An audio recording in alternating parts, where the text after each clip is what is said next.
following is a presentation of the Magnitude Sports Network. Satter wants the ball. He's going to maybe tee it up for 11-3. He got it! 11 three-pointers for Ty Satter. It's unbelievable. Here comes the Fusion the other way. Nice ball in towards Kamai. Kamai able to set it down. Kamai beating the keeper. Shot on the way, and Kamai scores. 1-0 for the Fusion. And it's 1-2 pitch. Line shot up the middle.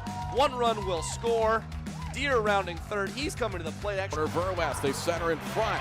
Scarbrug down low, loose in front, in for a goal. South Shaley gets the first goal of this East Region title. Let's turn things over to the broadcast booth. The pregame show starts now. All right, and we're actually going to start the bottom of the first right now instead. Sorry for the late start here on this one. Thought it was a 5:30 start, and then I got here, got set up, and we were available to get started at 5, but then I had some issues with the laptop, so once again apologize for that. But we are live now here in the bottom of the first. Here we'll recap what happened in the top of the first for you. So I pull up my scorecard here.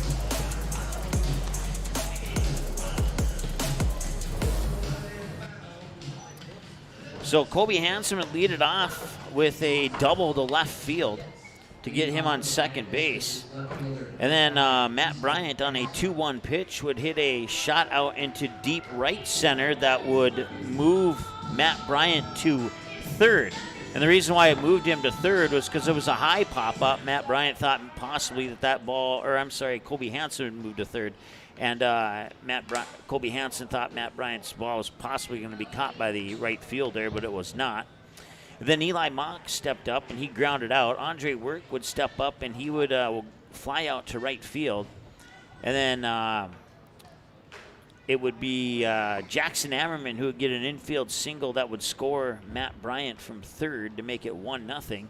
And then Chayton Sen would fly out to center field, so they would leave 2 on base in the top of the first. Then they got 3 hits in that top half of the inning as well.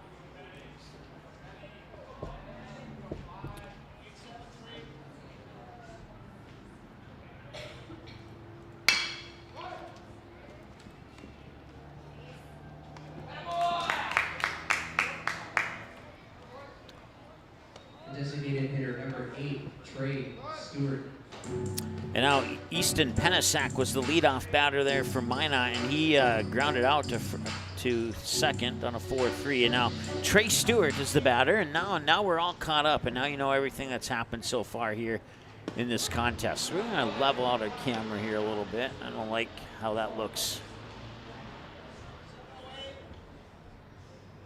Okay. Swing and a miss for a strike. We're at no balls and 2 strikes now here to Trey Stewart. Stewart on Magnitude Sports is 2 for 5 with a pair of hits to center field. Swing and a miss, and that is strikeout number 1 for your starting pitcher, Kobe Hansen. So Kellen Burke will step up to the plate now.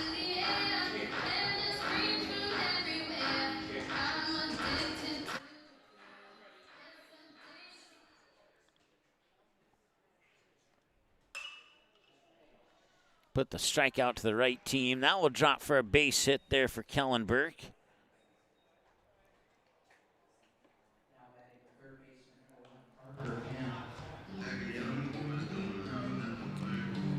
So the first hit of the game for Minot now comes 13 minutes in.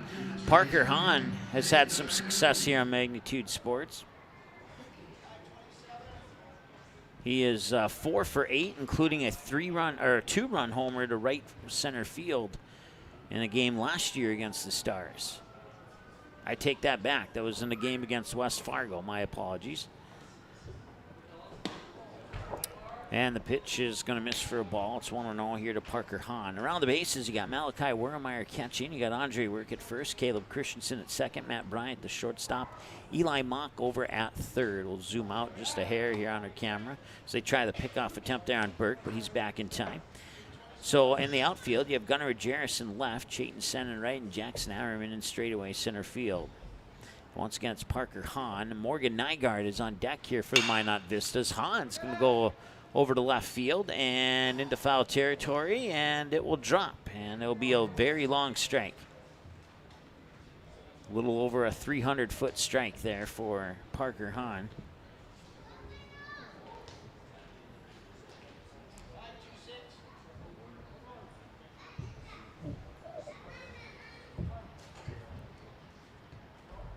So 1-1 the count.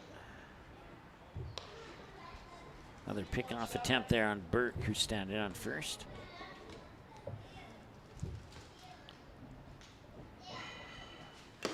Swing and a tip foul for strike 2.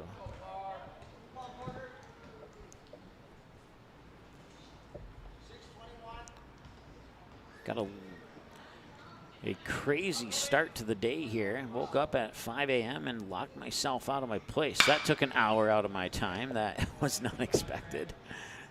Hour and 11 minutes to be exact.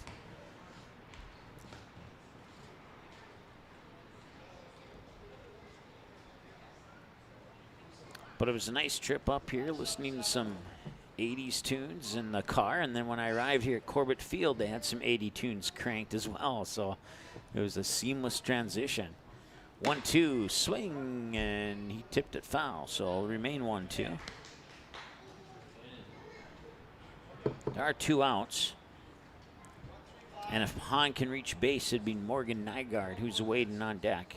Colby Hansen with pitch number 10. And he's going to try and pick off Burke again.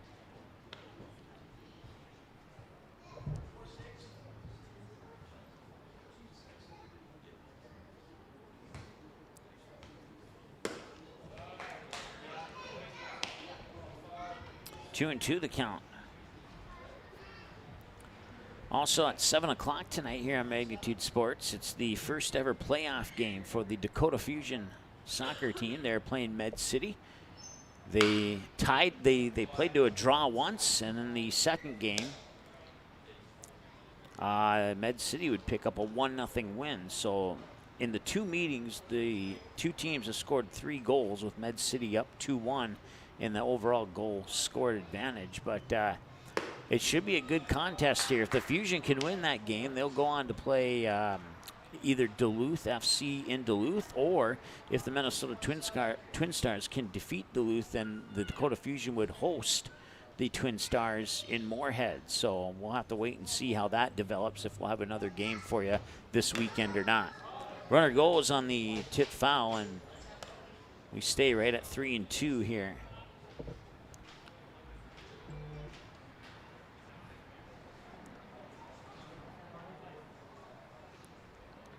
So we're looking forward to that. They've been outstanding. Yusu Kanami has the Golden Boot Award, which is the most goals scored in the league out of all 92 teams in the NPSL. Every player on 92 teams, he has the most goals with 16 on the season. So that's coming up at 7 o'clock tonight as Parker Hahn reaches first on the walk. Also coming up at 7 or 7:30 approximately is game 2 of this doubleheader here between the Stars and Minot. So with the walk to Hahn, it brings up Morgan Nygaard with 2 away and 2 on here for Minot.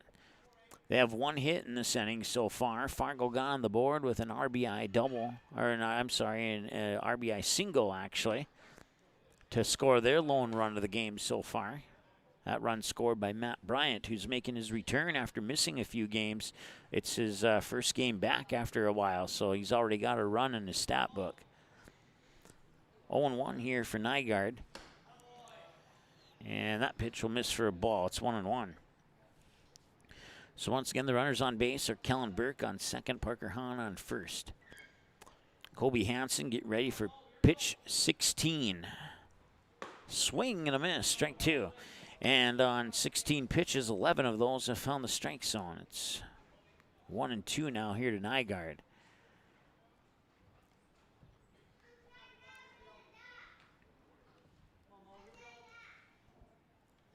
One, two, a little bit high, ball 2.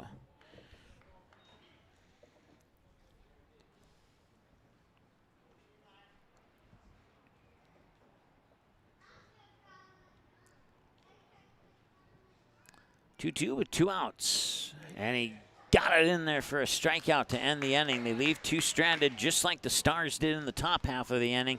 And we now go to the second inning of play. It took 19 minutes to complete the first inning, and it's a 1-0 game in favor of the Fargo Post 400 Stars. And they'll bring out the bats next here with Gunnar Majerus, Malachi Wermeyer, and Caleb Christensen. The bottom of the order at 7, 8, and 9 is due up for the Stars. We're going to return after the break here on Magnitude Sports. Does a ghost pepper wing that doesn't send you into tears make any sense? Sure does to us. That's why Popeye's ghost pepper wings are more flavorful than fireful. Because in NOLA, we like to taste our food, not cry over it. We don't make sense. We make chicken. Love that chicken from Popeyes. At Popeyes, we've got a feast for your family. Whether it's spicy or mild fried chicken or tenders, our brand new homestyle mac and cheese, or any of our other delicious sides, there's something for everyone at the table. Try it today and earn points with Popeyes Rewards.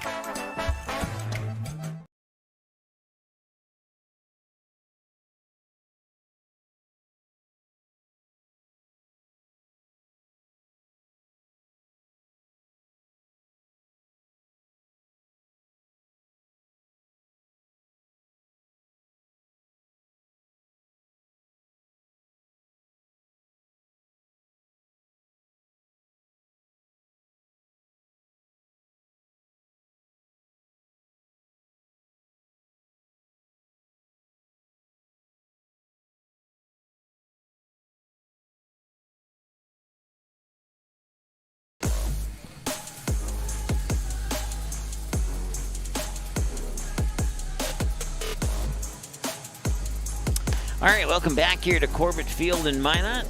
It's a 1-0 lead for the Stars. 19 minutes for the 19 minutes for that first inning of play.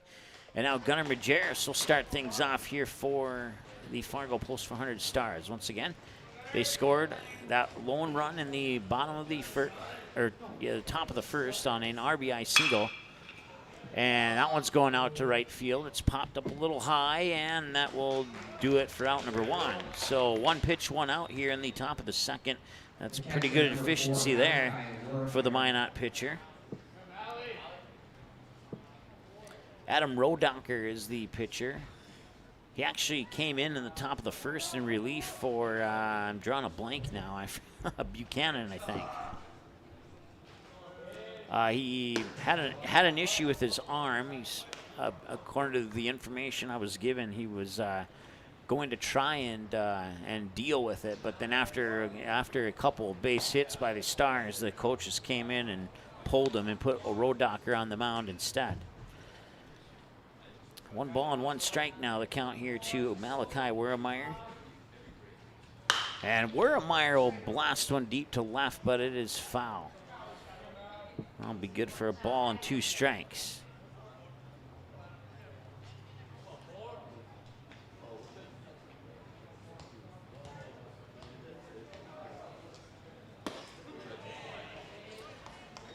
Once again, we apologize for the delay. We're on the wrong side of the hump on this Wednesday. Let's put it that way, I guess. It started at 5 a.m. As we are now officially on the air, nobody heard this story when I first shared it.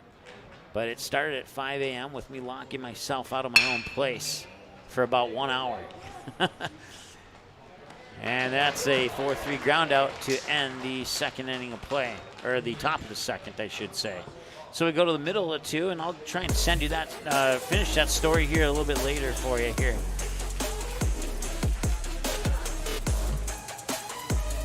We're going to take a break. We're going to come back and pretend like nothing happened. We'll be right back after this here on Magnitude Sports. Stay tuned. Santana Concrete LLC in Barnesville comes highly recommended from their customers. But don't take our word for it, take theirs.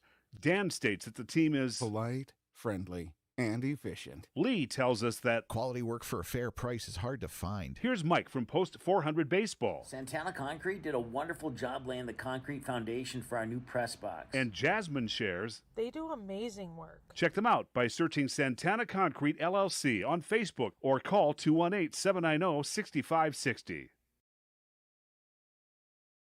Buffalo Wild Wings isn't supposed to make a burger this good. Like, you might even forget we have wings good. So we threw in 6 boneless wings for $1 as a reminder.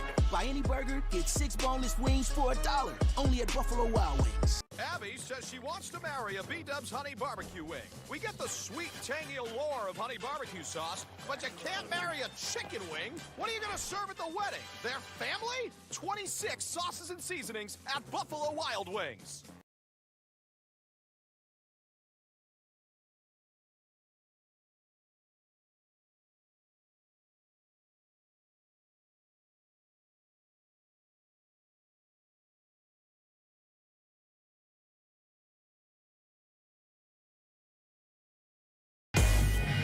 Welcome back to Corbett Field here in Minot. It's a 1-0 lead for the Fargo Post 400 Stars over the Minot Vistas as we move into the home half of the second with Tyson Ruziska.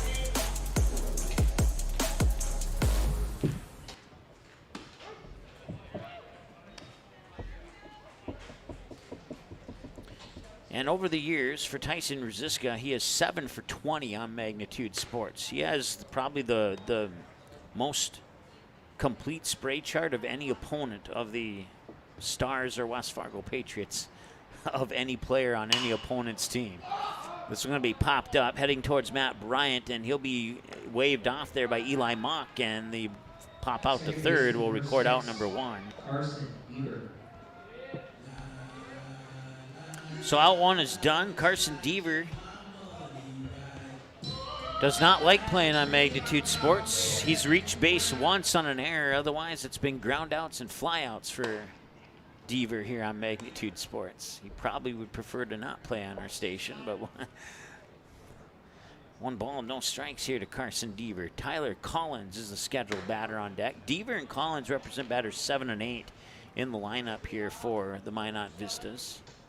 1 ball and 1 strike now here to Deaver. Kobe Hansen now on pitch 22. And pitch 22, nice diving stop by Christensen. And he will get it into the glove of Andre Work at first for the diving 4-3 ground out. Out number 2.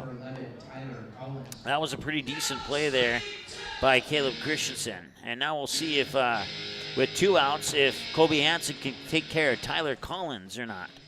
If Collins could reach base, we'd see, I believe it's Aiden Deal. I'm going to have to double check that one here in a moment, though. Nice hit out to left field there. Will that go over Majerus' head? It will not. It'll go into his glove, and we'll have to wait a little bit on batter 9 in the lineup here, as it is a 1-2-3 inning for the Minot Vistas here. It remains 1-0 after 2. We go to the third. This one's semi-cruising along, 27 minutes in here. Either that or we're starting to get on the opposite side, the positive, the good side of the hump of on Wednesday here. One of the two or both. We'll be back in a moment here on Magnitude Sports. Stay tuned. Buying, selling, or leasing commercial real estate or farmland in the Fargo-Moorhead and surrounding area? From office to retail, industrial to multifamily, commercial land to farmland. As the #1 commercial, sales, and leasing brokerage in the FM region, Goldmark Commercial has the experience and skills to handle all of your commercial real estate and farmland needs with the highest levels of customer service and marketing around. Trust the experts at Goldmark Commercial Real Estate to lead your team to success.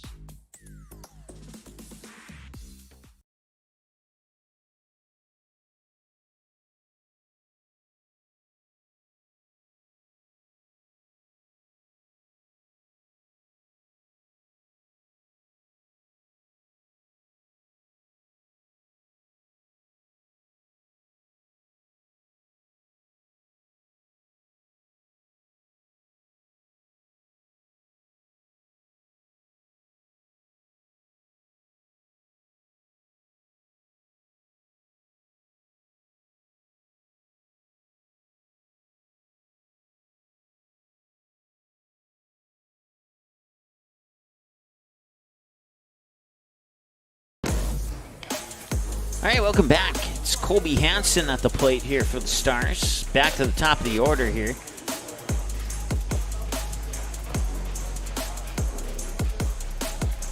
"14 pitches to get through the first 9 batters for Fargo Post 400, and that was between 2 pitches, as that one will land fair. And now they throw to second. It's close, but he's safe. So Kobe Hansen Now batting the shortstop, number 1, Matthew Bryant. takes the first pitch of the game and the first pitch of his second at-bat. First one to left field, that one to right field, right inside the foul line for back-to-back leadoff doubles. So Matt Bryant, who's responsible for putting the run on the board here for the Stars, is at the plate now. He also doubled into center field last time he was at the plate.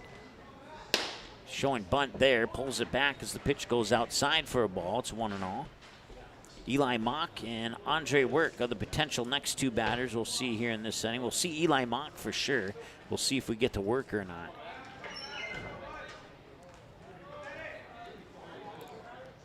And the 1-0. And he'll show bunt. Nice bunt. Third base line. It's going to stay fair, and he's going to run that out, and everybody's safe. Runners on the corners as a result of that bunt by Matt Bryant. That bunt brings up third baseman, number 15, Eli Mock. So nobody out. Runners on the corners now here for Eli Mock. He would fly out to right field on his first at bat. The stream went live in the bottom of the first. And then the stream went live for people on YouTube in the bottom of the second. But the bottom of the first and the top of the second are there if you want to go back and watch it a little bit later.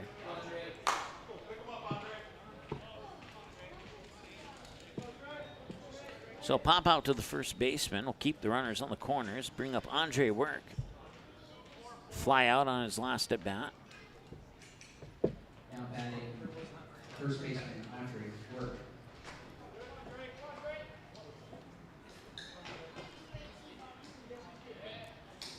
Swing and a miss for Work. And it's 0-1.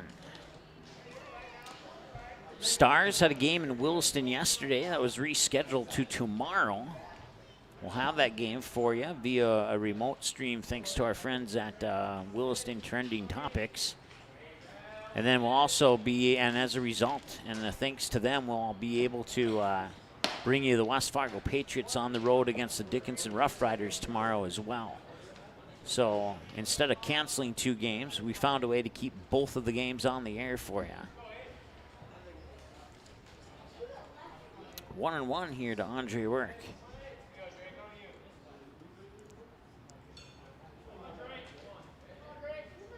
Pickoff attempt.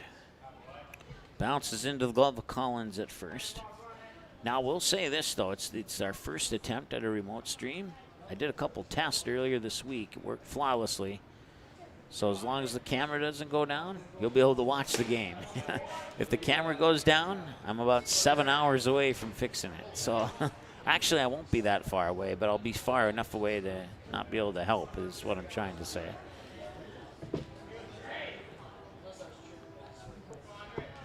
Two and 1 here to Andre Work. Runner goes. Andre Work will swing. It's 2-2, and he'll get credit for the stolen base.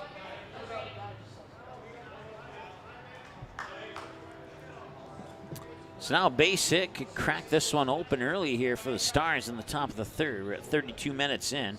Kobe Hansen on third. Matt Bryant on second. Matt Bryant with a decent leadoff on second.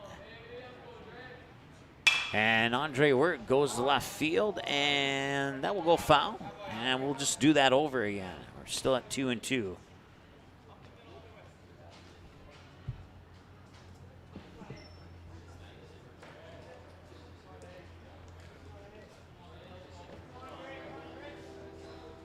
I remember back in about 3 years ago here at Corbett Field, it was that's a ball. It was kind of a spur of the moment Class B state tournament during the 2020 COVID phase of sports. Let's put it that way. And I called a 1-0 game that went to 12 innings on this field. And it was the late game too. It was game 4 of 4 on day 1 or day 2 of the tournament, if I remember correctly. And I think we got out of here just before midnight, if I remember correctly. And a strikeout for Andre Work. He goes down looking. Center fielder, number 28, Jackson Ammerman. So that puts 2 outs on the board, brings up Jackson Ammerman. He got on board with an infield RBI single that scored Matt Bryant from third. Right now, Matt Bryant's on second base. So Ammerman credited with the RBI that is a result of the run on the board for the Stars.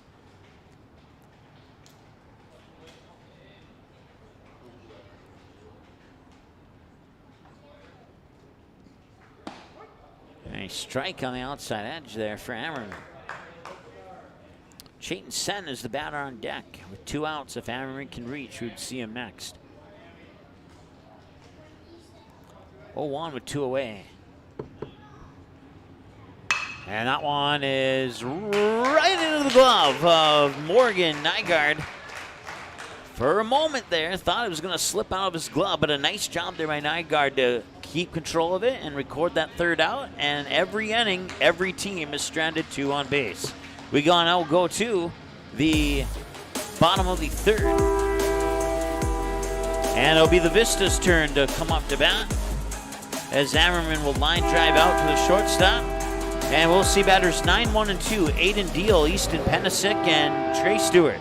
When we return after this, we're 35 minutes in, and the bottom of the 3rd is next here on Magnitude Sports. Stay tuned.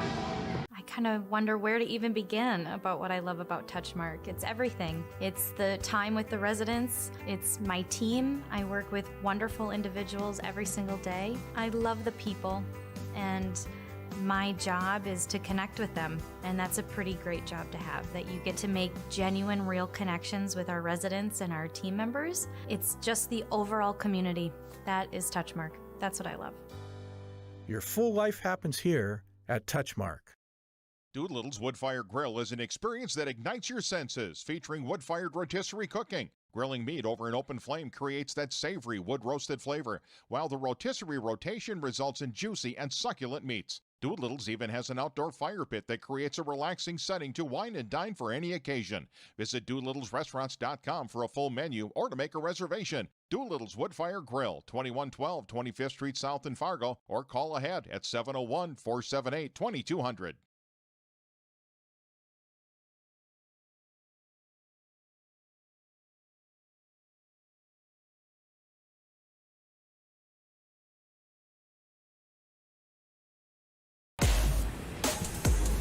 Welcome back. That pitch just came across as we came out of the commercial break, and it bounced in for ball 1.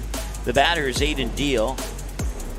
It's batters 9, 1, and 2 here in the home half of 3 for Minot. They find themselves down, trailing 1-0. Could have been worse, as the Stars left 2 on scoring position in the top of the 3rd. And Nygaard, the shortstop for Minot, made a nice grab to prevent it from being 3-0 and keep it a 1-0 game. It would have been at least 2-0, but I think that would have been deep enough to score both runs had Nygaard not made the catch. That one's fouled off, and now we're even at a 2, or not even, but at 2 balls and a strike.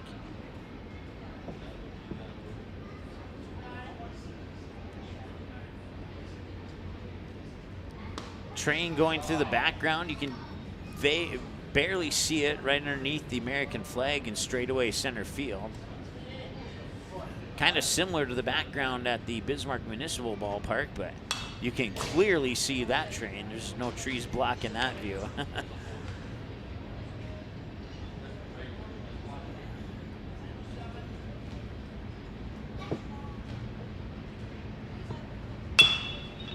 2-2 pitch going to left field, and that will go foul, and it'll stay 2-2.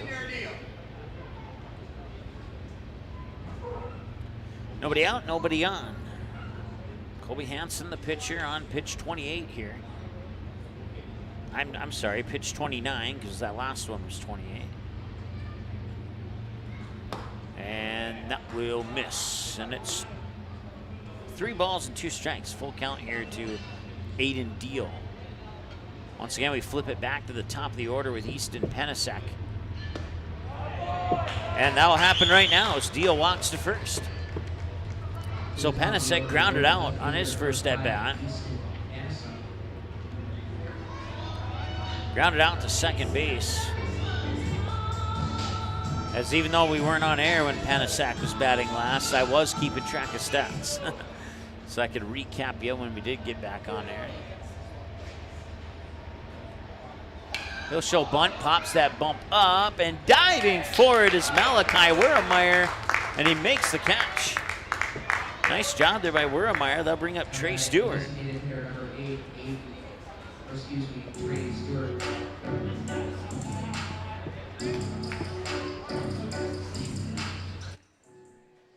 Trey Stewart struck out swinging last time he was at the plate. So once again, the runner on first is Aiden Deal, now with one away. Here's we hit the 40-minute mark of the ball game, and the pickoff attempt was very close. And that had that throw from Hansen to work, had a little more mustard on it. Aiden Deal would no longer be on base. And they're going to try again. And Aiden Deal back in time. He's able to slide underneath the tag attempt by Andre Work and clear it. And the pitch. And there's a strike, and it's 0-1. Yeah, 0-1. So to try and get that story off once again, so we started off on the wrong side of the hump of Wednesday. Let's put it that way. After this pitch, we'll start that story. And here's a shot to second. And that is a 4-6-3 double play, and we'll have to wait on the story once again. Nobody wants me to tell the story. That almost sounded like a religious statement there, but 4-6-3 to end the top half, or the end of the third inning of play. And we'll go to the top of the fourth. It's 6, 7, and 8. Chayton Sen, Gunnar Majerus, and Malachi Wurremeyer due up when we return after this here on the Magnitude Sports Network. Stay tuned. We'll be right back. Hey, it's Mike with Magnitude Sports. Check out this channel right here, Dakota Fins and Feathers Outdoors. It's owned and operated by a family in Bismarck, North Dakota that I've known for over 2 decades. Kids have grown up into fine young men, and during their high school careers, some of them even played games that were broadcast on Magnitude Sports. If you like hunting, fishing, general outdoor life, sunrise, sunset, everything hunting and fishing related, dogs, hunting dogs, they're the best. Then check out the channel and show them some love. Go to Fins and Feathers Outdoors. Subscribe to them today. Now batting, number 5. Nice seats. $50 though? Hey, this dude got his seat for only $20 on Game Time. Whoa. Game Time tracks ticket prices in real time and finds you all the best last-minute deals, so you can get tickets for up to 60% off. 60% off? Mystical ballpark voice? Yeah. That guy freaks me out. Download Game Time now. Come on, do it.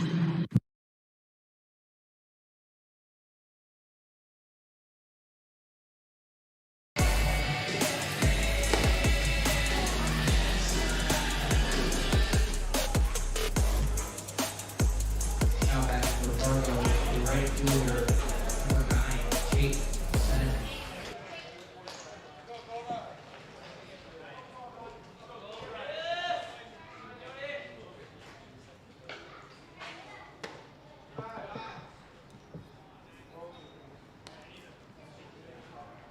Chayton sends the batter here, and he'll take that first pitch for ball 1. He would fly out to center the top of the first last time he was at the plate. He'll take strike there and to even things up at 1 ball, 1 strike. Let's double check our numbers here. It should be 1 run on 5 hits, and that's what they got on the scoreboard out there. Okay, and then 1 hit for Minot. No errors for either team. 4 left on base for Fargo, and 2 left on base for Minot. We'll have to change that. Somehow we got a 3 up there. And a strike is called. It's strike 2.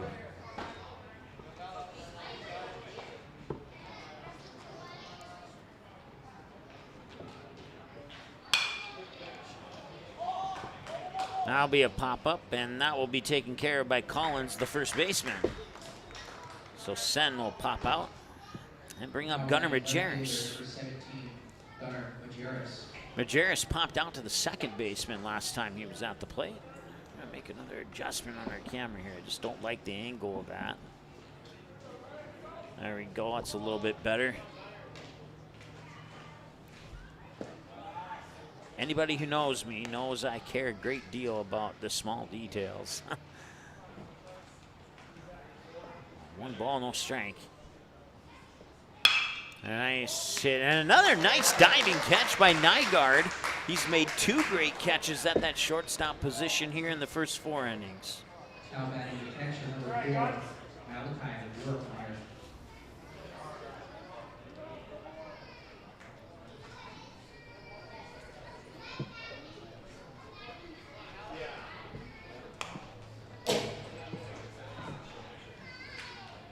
Malachi Wertmeyer is the batter.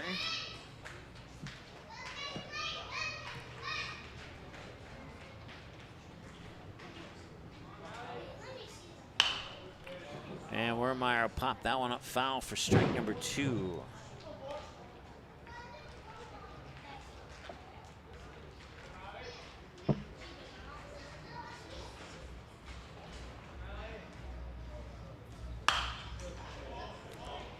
That one's going to be popped up, and this one looks like Nygaard has it. And that's a 1-2-3 inning. As we cruise right on into the bottom of the 4th. And it's still 1-0 here in favor of the Stars. We'll be back in a moment here on Magnitude Sports. Tonight, I'll be eating chicken tikka masala with garlic naan. Cheers. I win again, Patrick. That's Sir Patrick. Ooh, sir. Tonight, I'll be eating roasted cauliflower tacos with spicy chipotle sauce. Thank you. Oh! Yeah! I wasn't ready! You want cheese to go with that wine?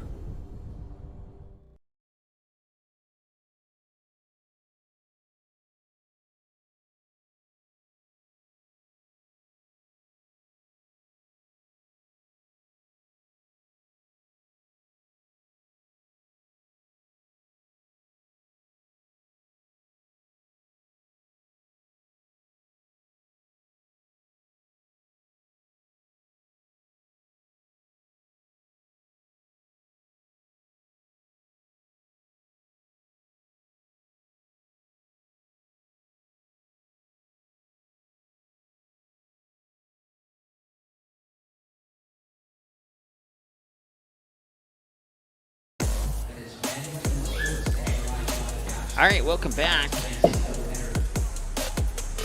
batting forward, the line of Vistas is catcher number 3, Kellen Burke.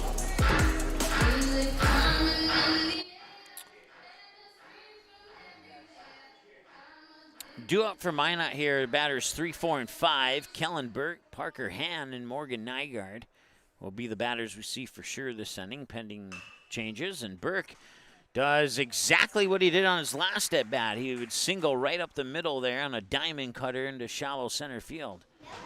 Third baseman number 1, Parker Hann. So Burke 2 for 2 now with 2 singles to about the same spot in the outfield. Parker Hann 0 for 0 with a walk. Once again, we'll be in Dickinson tomorrow, and we'll also be in Williston tomorrow for doubleheader with the Stars and Keybirds, and a doubleheader with the Patriots and the Rough Riders. Of course, that doubleheader between the West Fargo Patriots and the Rough Riders will give West Fargo their first crack to get used to the state tournament field. And all 18 games of that state tournament, 19 if needed, will be right here on Magnitude Sports from Astoria Field in Dickinson. So we've had it the last 2 years. We'll have it the next 2 years. That one will pop away, and now going to second is Kellen Burke. Burke was thinking about third, but he'd put on the brakes. He'll advance. A wild pitch, and it's 1 ball, 1 strike as a result here to Parker Hann.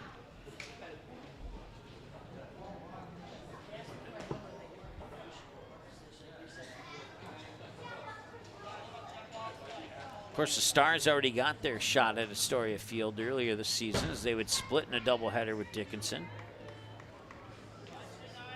So the next time the Stars will be back at that field will be for the state tournament. There are no play-in games this year. All 10 teams in the league will automatically make the state tournament. That one's fouled away, and it'll be good for strike 2. which in a way is nice because you don't have to travel for 2 particular games and then get the rest of the games at the same location. You get them all. If there is any downside to that at all is on a day 3 you have an extra game, where in previous seasons you had a little bit lighter of a day on day 3 of the state tournament. And a swing and a miss for a strikeout there on Parker Hand. That is the 3rd strikeout of the day for Kobe Hansen. Morgan Nygaard now the shortstop. He's been fantastic playing the shortstop position on the defensive side of the ball. He has yet to do anything with his bat, though. He struck out looking last time he was at the plate. Minot looking to tie the game up here as they got a runner in scoring position. Andre Work goes back, makes the catch, and he will fire it in quickly here to Matt Bryant, the shortstop, to make sure that Kellen Burke stays at second. So that records the 2nd out here as Nygaard will pop out to the foul line to work the first baseman. Tyson Ruziska is the batter now. He will step up to the plate and try and keep this inning going here for Minot. He'll face the 40th pitch from Kobe Hansen here in the bottom of the 4th, the 2 away, and Kellen Burke, the runner, on second. Base hit would tie the game. We'll see if Ruziska can get that base hit. He'll foul the first pitch off the third base line for a strike. He would pop out to Eli Mock, the third baseman, on his last trip to the plate. So he's 0 for 1 as we hit the 50-minute mark of the ball game now. 2 away, Burke on second, an 0-1 pitch here from Kobe Hansen. He stares down Burke before delivering that pitch. Nice block there by Wermeyer to keep it in front of him and keep Burke on second, and it's 1-1.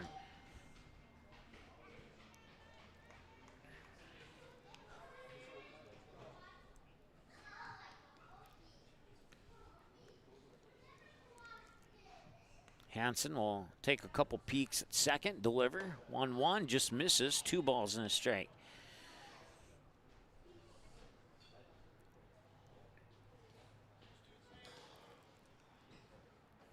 I have to say, I think this game here in Minot, of all the times I've been in Minot, has been the most comfortable and relaxing weather-wise. Usually when I'm up here, it's like 255 degrees, so I'm really enjoying this particular broadcast.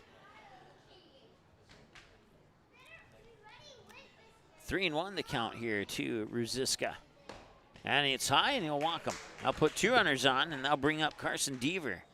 Second baseman, number 6, Carson Deaver. Last time Deaver was up, he'd ground one out to second. Caleb Christensen had to make a diving stop, and he was able to get into the mitt of Andre Work for the 4-3 ground out.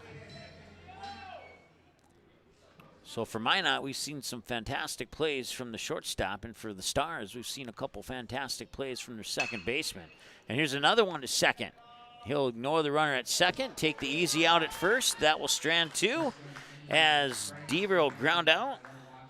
And it is another 4-3 ground out as they'll bring up 9-1-2 for the Stars. Caleb Christensen, Kobe Hansen, and Matt Bryant. Adam Rodocker with pitch 29 when we return after the break here on Magnitude Sports. Stay tuned, we'll be right back. Sweet Shots is Fargo's premier golf entertainment destination. Sweet Shots will host your birthday, bachelorette party, corporate events, date nights, or a night out with friends and family. Need help with your golf game? Visit with one of Sweet Shots' PGA teaching pros. Hungry? They have a full food and beverage menu too. Try your shot in one of 60 climate control hitting suites or one of 5 indoor full swing simulators that include golf, hockey, hunting, football, soccer, and zombie dodgeball. Make the trip to 3400 James Way South in Fargo or visit sweetshots.com for much more.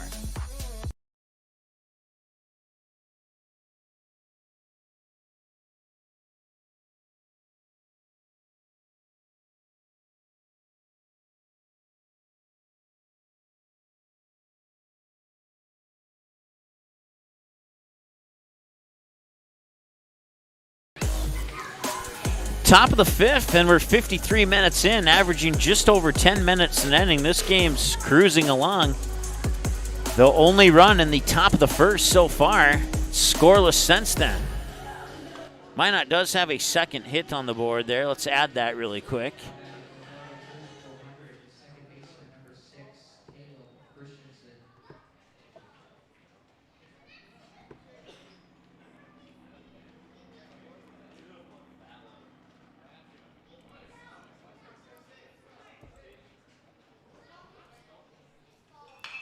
One's popped up high. It's going to go shallow left, and it should be catchable, and it is. And guess who? It's Morgan Nygaard. Didn't need to do too much work on that particular play compared to some of the other plays that he's made, but an out is an out no matter how it's recorded. So Christensen pops out, brings up Kobe Hansen. As we return to the top of the order for the second time now. Or this is the third time. Kobe Hansen's 2 for 2. He has a double to left and a double to right. And he's going to right again, and that will be fouled off, and it's 1 ball, 1 strike as a result here for Kobe Hansen. Matt Bryant into the on-deck circle. Rodacher now 8 balls, 23 strikes on 31 throws for Rodacher. His throw 32. High and in, ball 2.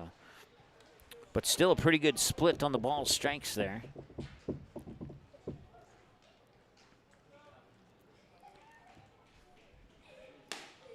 And that one's outside for ball 3.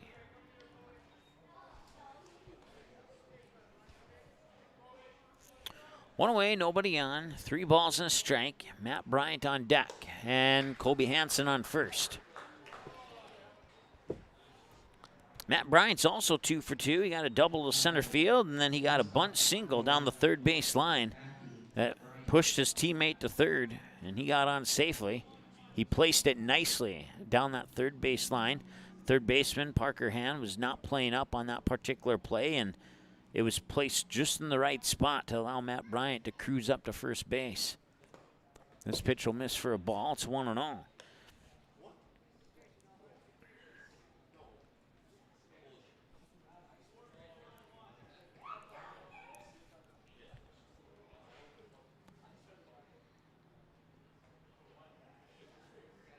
One 0 pitch. Runner goes. Swing and a miss. Throw up to second, and he's safe. Kellen Burke's throw up to Nygaard took a bounce into Nygaard's glove, and that's what allowed Kobe Hansen that split second to get into second base. He just barely got there in time, though. Had that throw from Burke been a little bit better, he likely would have thrown Hansen out at second. And this one's going to right. Can Deal get there? And he cannot. It's over the head of Deal. And they're going to send Kobe Hansen around third. The throw from shallow centers off the mark. Kobe Hansen scores, and Matt Bryant gets a double on it.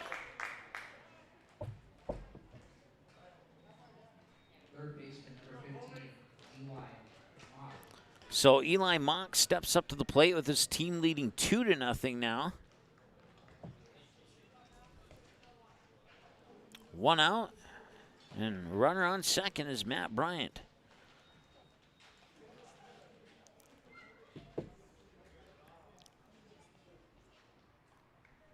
Thought for a moment Aiden Deal was going to be able to get to that ball in right field. And this one grounded, nice hit by Mock into right field. And they were thinking about sending Matt Bryant, but then he's like, no, let's change our minds here. Let's hold up a little bit. So it'll be a single for Mock. They'll push Matt Bryant to third. Now, last time they had runners on the corners, that would be the end of the inning on the next batter. That next batter in that point of the game was Jackson Hammerman. He's into the on-deck circle. Right now, it's Andre Work. And there is only 1 out, so unless a double play happens, we will see Jackson Hammerman this inning, as that one's fouled off for the strike down the first base side.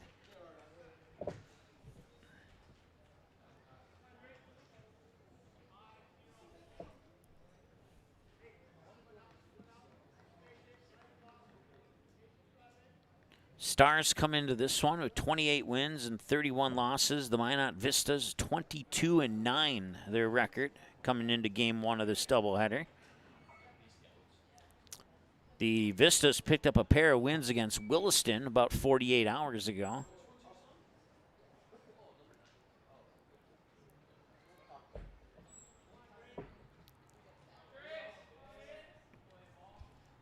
One, and that one will find its way into right field. That'll bring in Matt Bryant from third.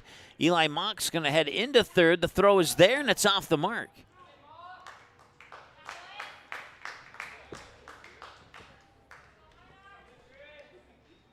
So another run scores, and that is the 8th hit of the game now here for the Stars.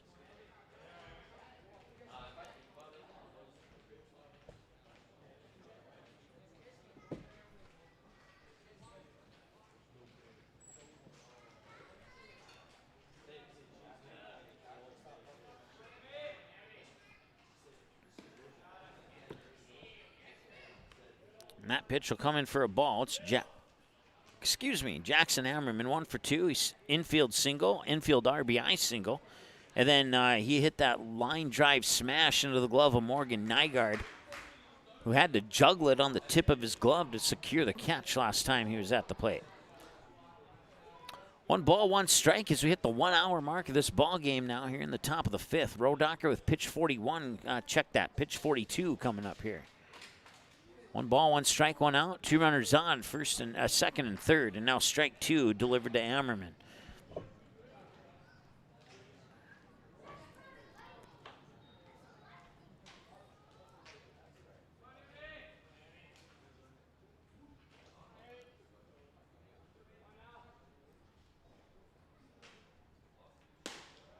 And he tried to hit the corner, but it missed low and out. We're even at 2 as a result. Big pitch here for Rodacker. If they can record that second out, that'd be huge for Minot. Here's the windup and the 2-2 delivery. And Ammerman will send it away, and we'll do that over again. So he fouls it off the first base side and out of play. 316, I believe it is, down the lines here, and about 400 straightaway center field. So not an easy task to knock one over the center field wall. Pitch is high, ball 3, full count to Jackson Ammerman. Chayton Sen is on deck if Ammerman can reach base.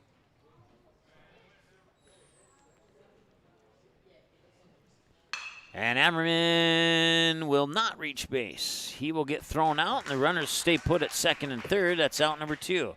So they don't get it via a strikeout, but they do get it via a 5-3 ground out. And now Chayton Sen, with 2 runners on in scoring position, will step up to the plate and try and keep this inning going here for the Stars. Chayton Sen 0 for 2, fly out to center, and a pop out to the first baseman on his 2 trips to the plate so far today. Here's the pitch. Outside, ball 1. Gunnar Majerus moves into the on-deck circle, but only if Sen can reach base. 3 runs on 8 hits so far for the Stars. 1 in the first, 2 in this inning, looking for more. And he'll miss outside for ball 2.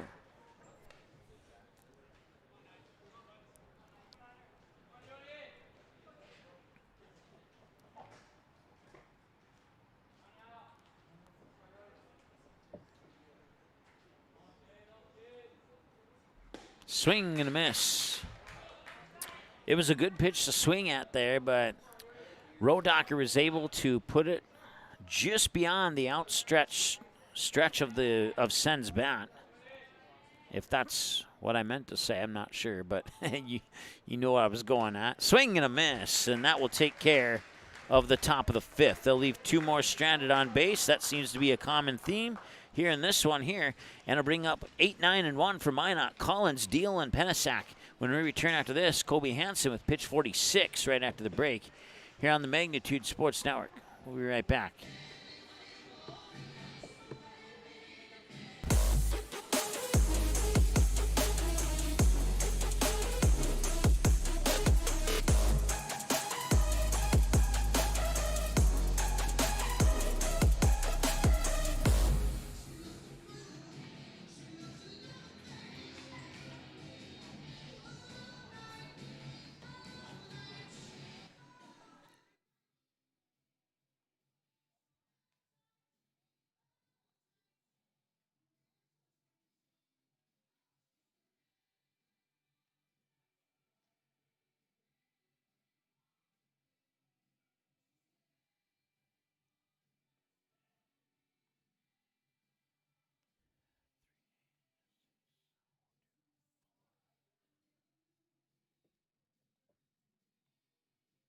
Sweet Shots is Fargo's premier golf entertainment destination. Sweet Shots will host your birthday, bachelorette party, corporate events, date nights, or a night out with friends and family. Need help with your golf game? Visit with one of Sweet Shots' PGA teaching pros. Hungry? They have a full food and beverage menu too. Try your shot in one of 60 climate control hitting suites or one of All right, we'll make it up there to our friends at Sweet Shots. Bring you back here for the first pitch for Tyler Collins, and he'll hit the strike zone for an 0-1 count. Collins 0 for 1, grounded out on I believe it was a 5-3. And that second pitch there from Hansen will miss, and we're even at a ball and a strike. 3 pitches shy of the half-century mark here. Pitch 48 right now. And this one's popped up. Weremeyer rips off his mask, and he makes the catch. Just out of, the tip of his glove was still in camera when he made the catch there. But that'll be out number 1. Bring up Aiden Deal, batter 9 in the lineup here. So when Minot was leading when Fargo was leading 1-0, I don't think Minot was super concerned, but right now, I think they have reason to be super concerned here. Usually Minot is a little bit hotter than they are right now with their bats. They have struggled to get them going here. They only have 2 hits through 4 1/3 innings of play. He's 4 1/3 from the batting perspective anyway. 2-0 pitch. And that'll hit the strike zone, 2-1. Deal was walked last time he was at the plate. He was actually walked on a full count, 3-2. That would flip it back to the top of the order, which, speaking of, top of the order is on deck right now. 2-1. Or check that, 2-2.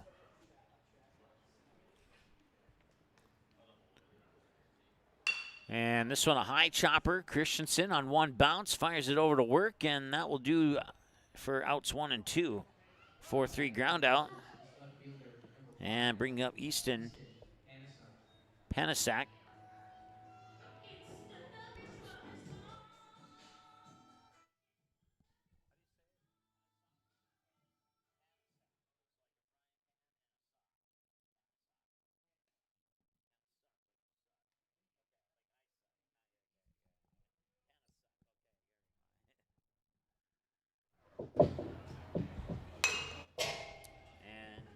That one's fouled back. Where are we at? We're at 1-1 now. Panasuk 0 for 2 with a ground out to the second baseman and a bunt up the first base line. That catcher Malachi Weremeyer charged up, made a diving catch. It was one of the nicer plays we've seen a Stars catcher do this season. 1-2. And they'll strike him out. And that is the 4th strikeout for Colby Hansen. He duplicates his jersey number on the strikeout counter. And we will go now to the top of the 6th with the Stars leading 3-0. They'll bring up the bottom of the order, 7, 8, 9. Gunnar Majerus, Malachi Weremeyer, Caleb Christensen are the scheduled batters. Rodocker with pitch 52 right after this here on the Magnitude Sports Network. Sweet Shots is Fargo's premier golf entertainment destination. Sweet Shots will host your birthday, bachelorette party, corporate events, date nights, or a night out with friends and family. Need help with your golf game? Visit with one of Sweet Shots' PGA teaching pros. Hungry? They have a full food and beverage menu too. Try your shot in one of 60 climate control hitting suites or one of 5 indoor full swing simulators that include golf, hockey, hunting, football, soccer, and zombie dodgeball. Make the trip to 3400 James Way South in Fargo or visit sweetshots.com for much more.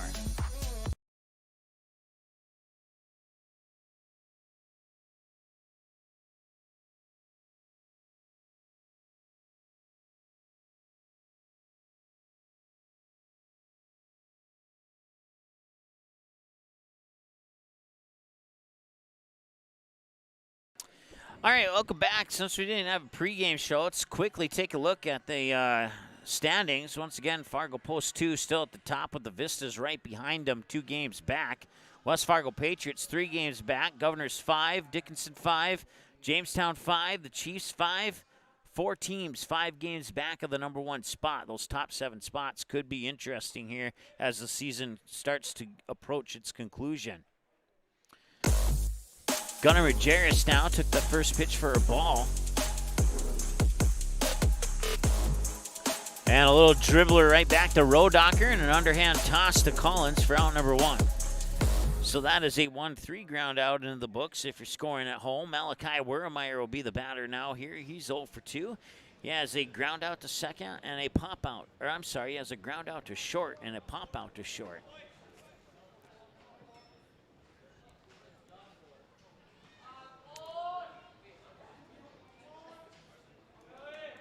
So 1 away, nobody on, and Weremeyer's going deep to left. And that one will be nice. Catch on the run there by Easton Penasuk.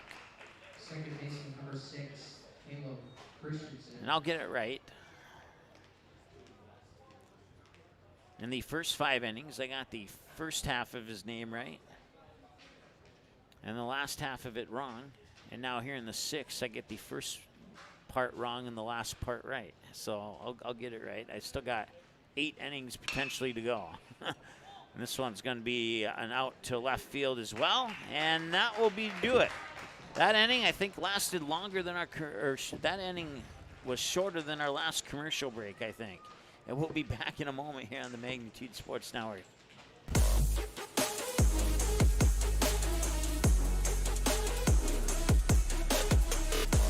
Does a ghost pepper wing that doesn't send you into tears make any sense? Sure does to us. That's why Popeye's ghost pepper wings are more flavorful than fireful. Because in NOLA, we like to taste our food, not cry over it. We don't make sense. We make chicken. Love that chicken from Popeyes. At Popeyes, we've got a feast for your family. Whether it's spicy or mild fried chicken or tenders, our brand new homestyle mac and cheese, or any of our other delicious sides, there's something for everyone at the table. Try it today and earn points with Popeyes Rewards.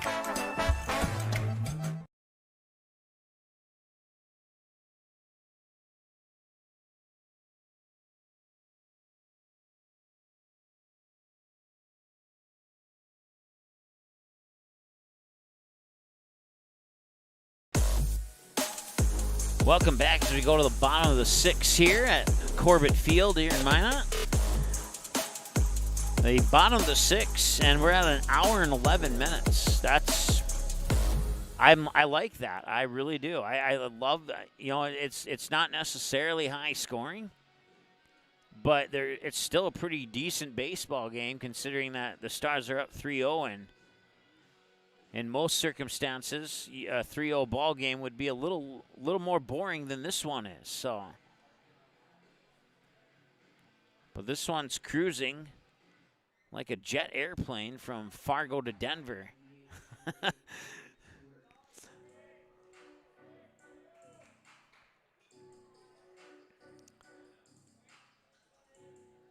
The average flight time from Fargo to Denver is 1 hour and 28 minutes, and we're at 1 hour and 12 minutes in this first game of the doubleheader here. So, and I'm one of the few who would know how long that flight takes since I've taken it about 25 times, but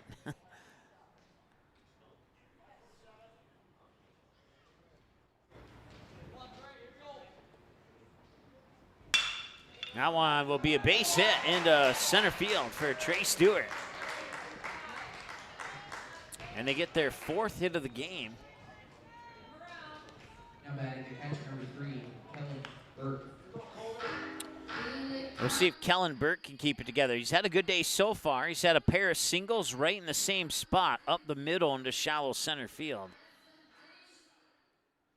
He'll face pitch 59 from Hansen. That'll miss inside for ball 1.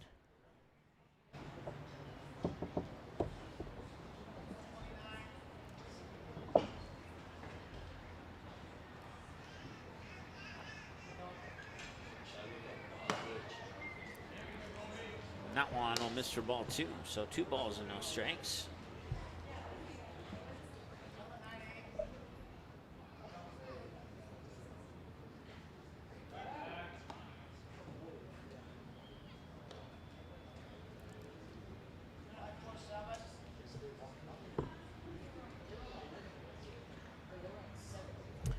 double check that. Oh, I'm sorry, they only have 3 hits. My apologies. They have 3 hits and not 4.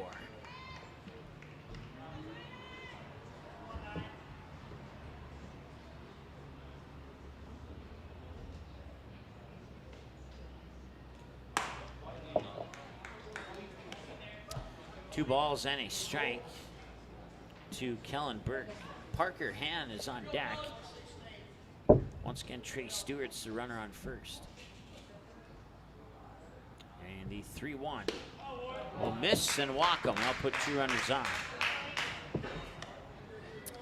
I got a question in the chat.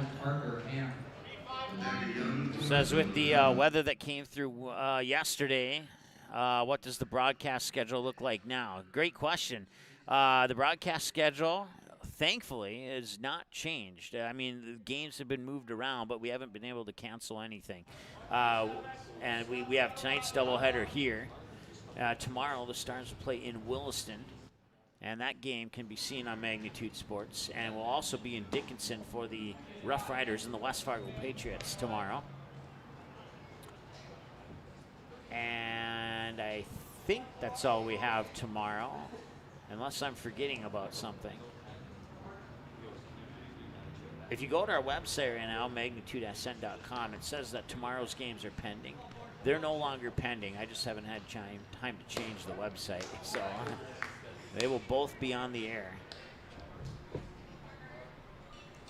1 ball, no strike.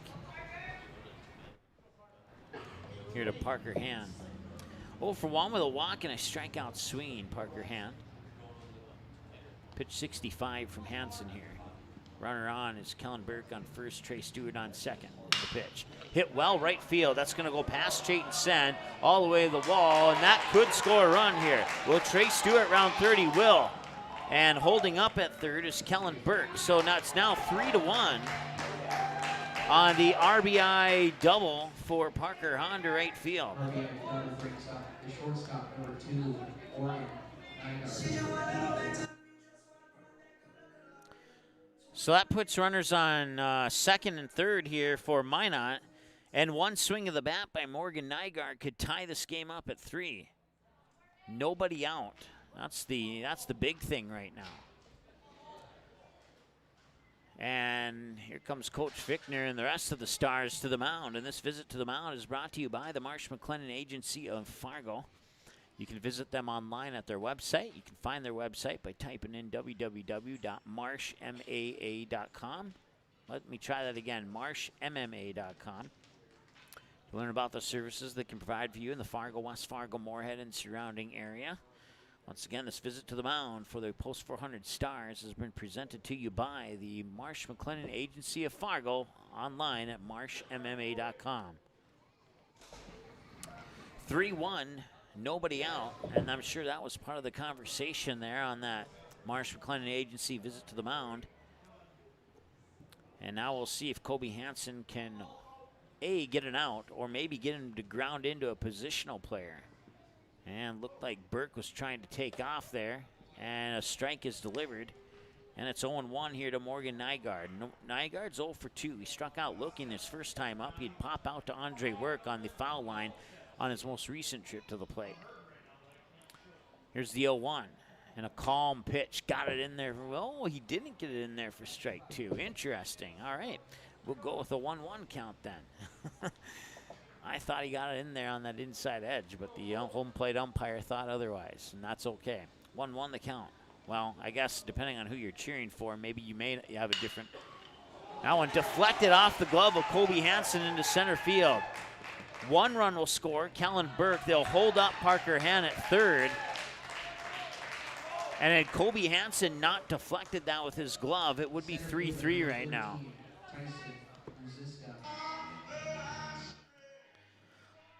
So Morgan Nygaard earns himself an RBI single off a deflection off the glove of Kobe Hansen into shallow center. They'll score Burke, hold a hand at third, and put runners on the corners here for Minot. And Tyson Ruziska will have a chance to bat in the game-tying run. 0 for 1 with a fly out to left and a walk. Ruziska has never reached base on Magnitude Sports. Not once. At least not via a hit. He has reached base on an error, so maybe I should correct myself there. Pickoff attempt, and back in time is Nygaard, no problem. In this game, Resist goes 0 for 1 with that fly out to third to Eli Mock, and then the walk on his last trip to the plate. 1-0 set up from Hansen. Runner goes, and Hansen will let Nygaard take second, as they will not risk that tying run coming in from third. So Nygaard will get the stolen base, and it's a 1-ball, 1-strike count, apparently. I thought that was ball 2, but maybe not. So now we're even. I thought one pitch was a strike, and I thought one pitch was a ball, and I was wrong on both of those, so now we're even. And that one popped foul, and that is without question a strike. It's the second strike, 1-2.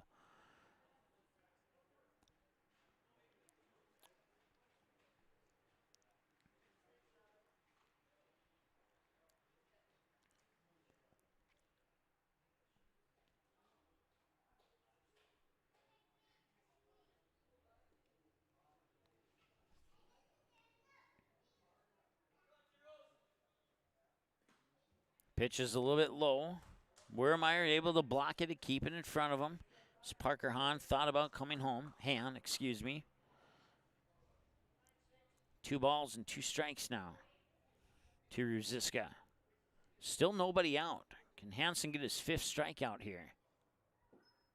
Yes, he can. Strikeout number 5 to record out number 1 brings up Carson Deaver.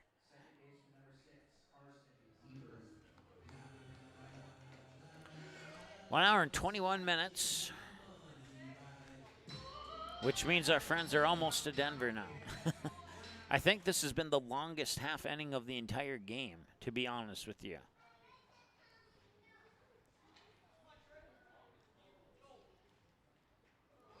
We'll see if it goes a little bit quicker from here on out or not. And a strike is delivered for 0-1 to Deaver, who's 0 for 2 with a pair of groundouts to Christensen at second base. 4-3 and a 4-3 on both plate appearances. If he grounds out to second here, I'd probably look for like a 4-3-2 double play attempt.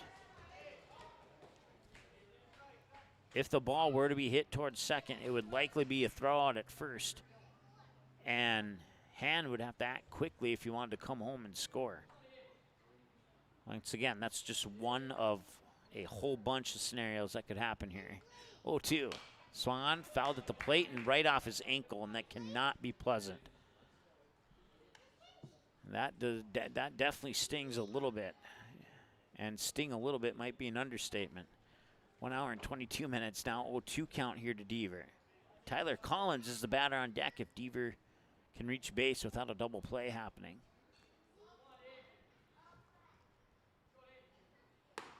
Pitch is a little high for a ball. 1-2. So I think the big thing here for the Stars is wherever the ball is hit to, you want to take the easiest out. And if you can turn that into a double play before the run scores, great. Otherwise, you got to go home and try and get that and try and prevent that runner from scoring. That's probably the strategy here. And a hard hit ball to short. Nice grab by Matt Bryant. Throw back home. Tag applied. He's out. That'll be the second out. Deaver will reach on a fielder's choice. First baseman number 11, Tyler Collins. And, I mean, you can't ask for a better outcome from that for the Stars. Maybe a couple Minot fans maybe thought he got his hand on the plate. I couldn't quite see it from up here as my laptop's blocking my view of the bottom edge of the plate, so.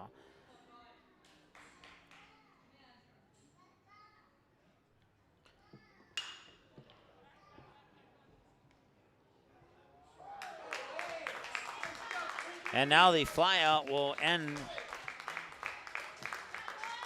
the 6th inning of play. We go to the 7th. Minot gets 2. And maybe I should put those 2 runs on the board for Minot. My apologies. There, now we'll go to our end of 6 graphic. So they get the 2 back that the Stars scored in the top of the 5th. And now the Stars looking for some insurance runs in the top of the 4th. It'll be the top of the order in the top of the 7th, not the top of the 4th. 1, 2, and 3, Kobe Hansen, Matt Bryan, Eli Mock. And that will be due up when we return after this here on Magnitude Sports. Stay tuned. Do you have a teen ready for driving lessons? Don't know what they need to do or when things need to be done? If busyness keeps you from driving with them, then Gotta Go Driving School is the place to call. Jeff Weber at Gotta Go Driving School has been teaching driving lessons to all age groups since 1991. Call Jeff at Gotta Go Driving, 238-0236. Jeff will tell you to start planning ahead now. Don't wait. Got a new driver? Then it's Gotta Go Driving School. Talk to Jeff or go online at gottagodrivingschool.com. Hey, it's Mike with Magnitude Sports. Check out this channel right here, Dakota Fins and Feathers Outdoors. It's owned and operated by a family in Bismarck, North Dakota that I've known for over 2 decades. Kids have grown up into fine young men, and during their high school careers, some of them even played games that were broadcast on Magnitude Sports. If you like hunting, fishing, general outdoor life, sunrise, sunset, everything hunting and fishing related, dogs, hunting dogs, they're the best.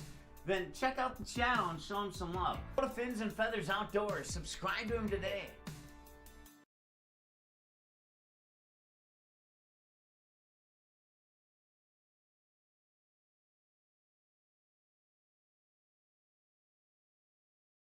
All right, welcome back. We're in the top of the 7th. I hope.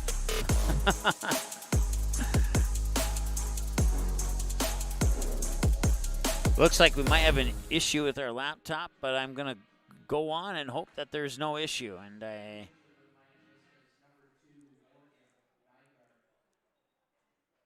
there we go.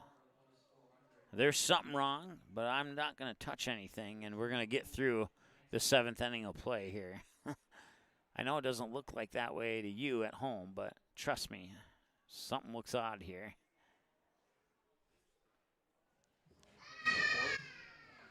So Kobe Hansen will be the batter.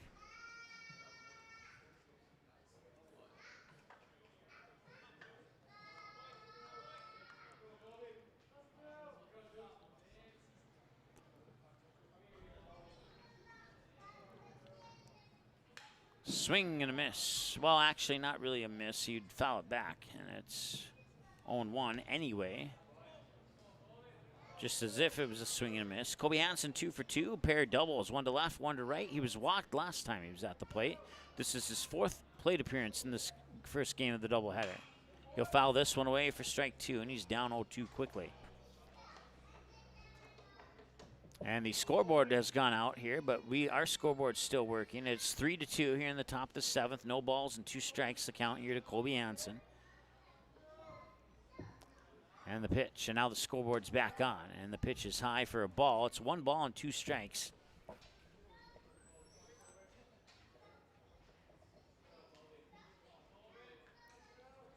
And a 3-2 ball game here. And that is going to be a drop third strike, and they'll throw him out. Out number 1 recorded. Matt Bryant's 3 for 3. A leadoff double in the top of the 1st. Another leadoff, or another double on his last at bat, and then sandwiched in between that was a bunt single. Placed a perfect bunt down the third base line to allow him to reach base and put runners on the corners at that point in the game for the Stars. And this one will bounce away, and it's ball 1. So 1 ball and 1 strike here to Matt Bryant. And the plane to Denver has just landed. We're at 1 hour and 28 minutes. If you weren't tuned in about 30 minutes ago, you will not get why I said that. 1-1. Swung on and going to center field. And now Matt Bryant is 4 for 4 on his return to the Stars after a lengthy absence due to an injury. And he is not disappointed in his return.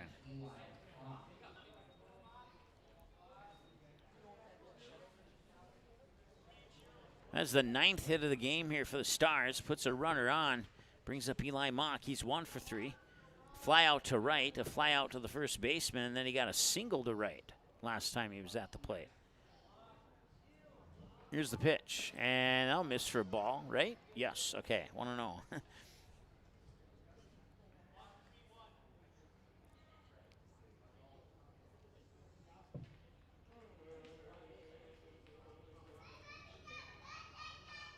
So we are at, let's see here. I know, we're at 6:30 local time, so our second game, scheduled for 7 o'clock, could very well get started at 7 or very close to 7. And due to the issue with the computer here, I'm going to do a computer restart between games. So 3-0. So there, if I can get it on quick enough, it might still be on the same watch link. Otherwise, look for a new watch link and it'll be named the same as this one. It'll just have a generic thumbnail. Strike one is the count, or 3-1 after the strike to Eli Mock, who's 1 for 3 with a pair of flyouts and that single to right field on his last at bat, I should say.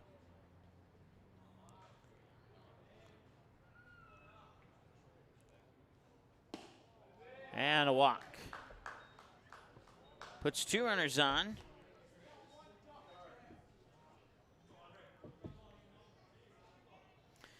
And Morgan Nygaard walks his first batter. I forgot to mention it, but he came in here in the top of the 7th. So 2 on with 1 out now here for the Stars. Andre Work, 1 for 3, fly out to right. It struck out looking and a double to right.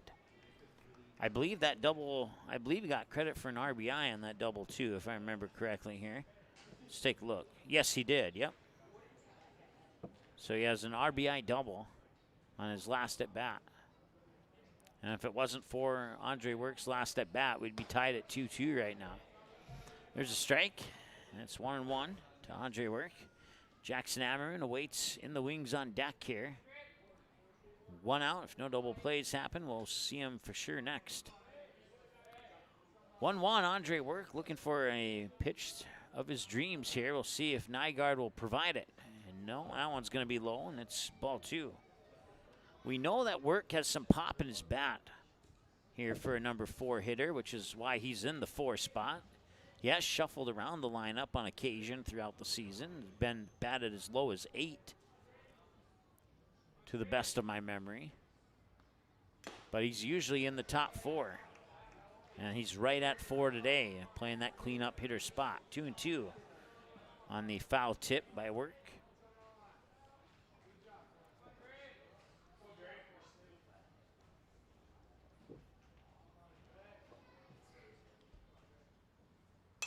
Yeah, that one's fouled off. And out of play. And a couple spectators that look like they're wearing West Fargo Patriot green and orange, but I don't know what they're. Oh, I think they're wearing Minot State stuff actually. I think they're green and red if I remember correctly. That pitch is high, and we're at 3 balls and 2 strikes. So that would make sense why I see green and what I thought was orange, but as I got a better look, it's green and red. So. Couple of guys from Minot State checking out the game from the third baseline. And a walk will load the bases for Jackson Ammerman. And before Jackson Ammerman will step up to the plate, we're going to have a visit to the mound here for the Vistas. This visit to the mound for the Minot Vistas is presented to you by the Marsh McLennan Agency of Fargo. You can visit them online at marshmma.com.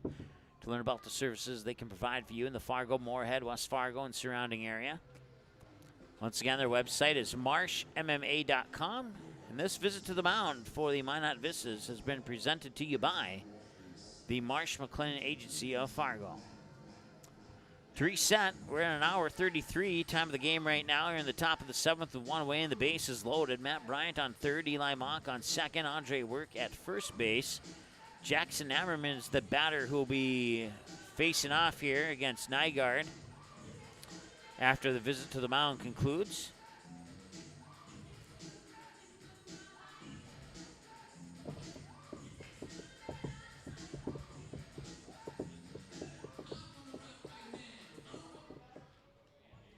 With Nygaard moving to the mound, I believe it's Penasuk at short, and I'm not sure who's in left field, as that's where Penasuk came from. Suicide squeeze, and it's going to work. They will get Ammerman out at first, and that allows Mock to go to third and Andre Work up to second. Matt Bryant scores on the suicide squeeze. That makes it 4-2.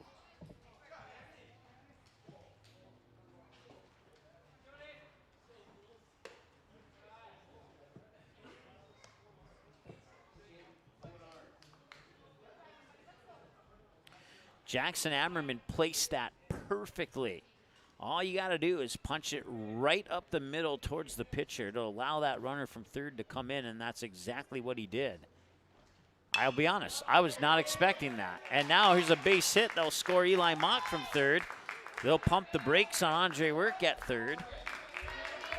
Back-to-back runs on back-to-back hits.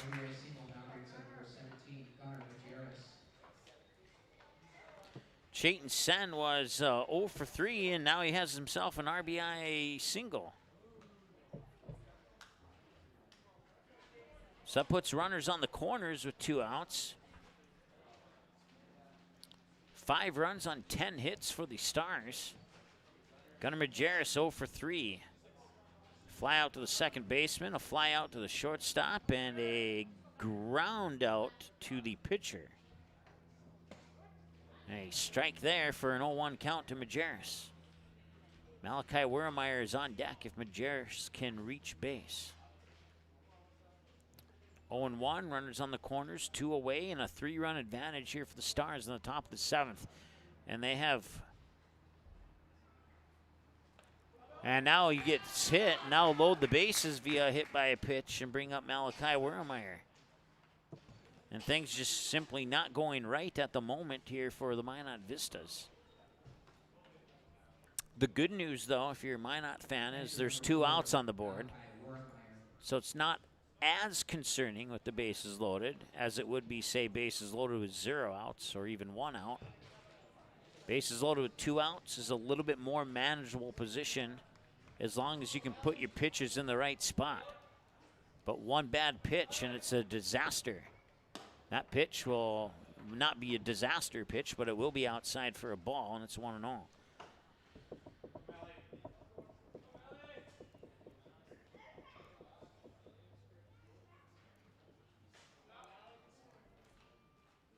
That one's fouled back. We're at 1-1.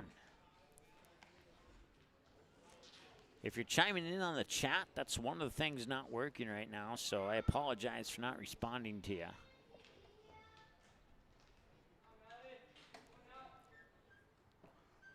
1-1, 2 away. They've scored 2. Can they get more than 2? Is the question. And it's 2 balls and a strike now here to Malachi Wermeyer. 1 hour and 37 minutes time of the game so far. So this game going to end up being like your average baseball game after all, after a quick 1 hour, 6 inning, and now we have a little bit shy of 30 minutes for the bottom of the 6th, top of the 7th.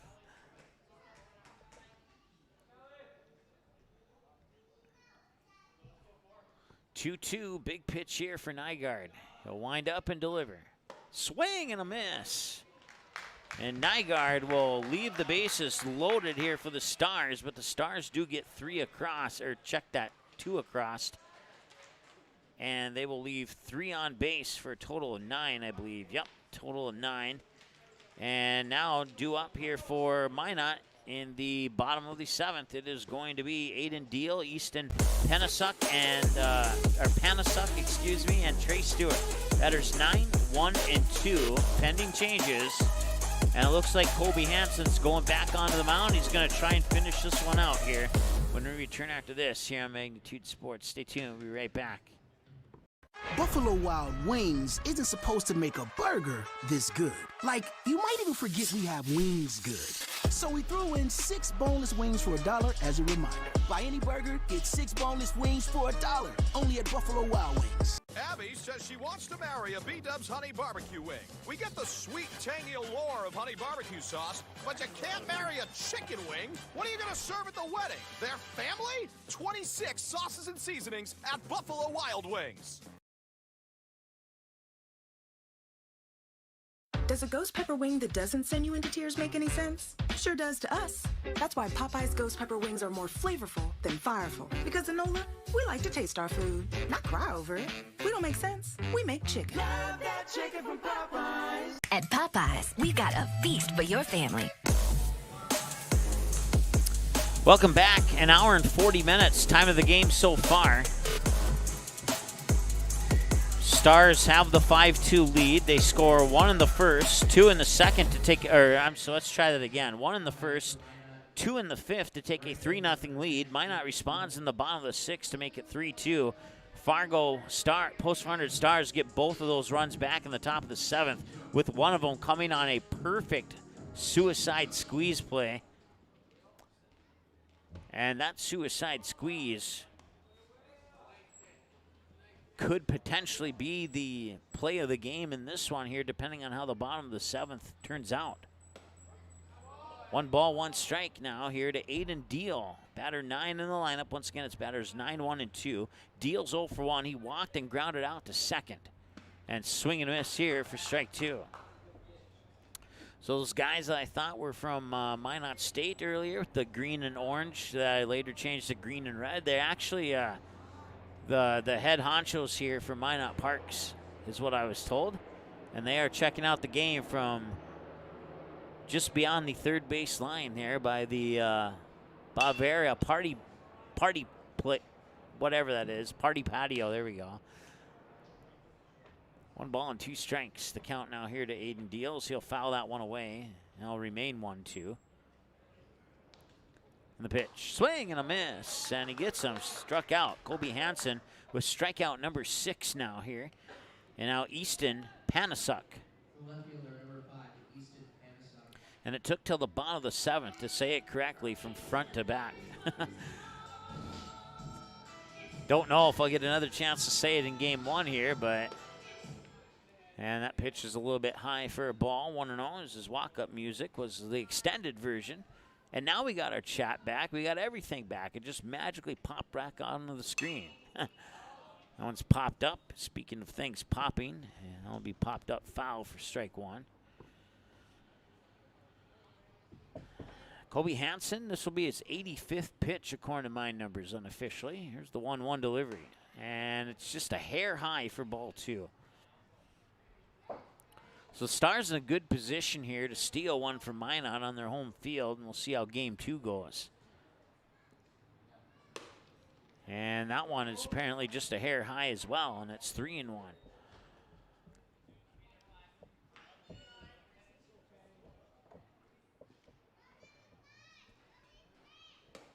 Swing and a miss for strike 2.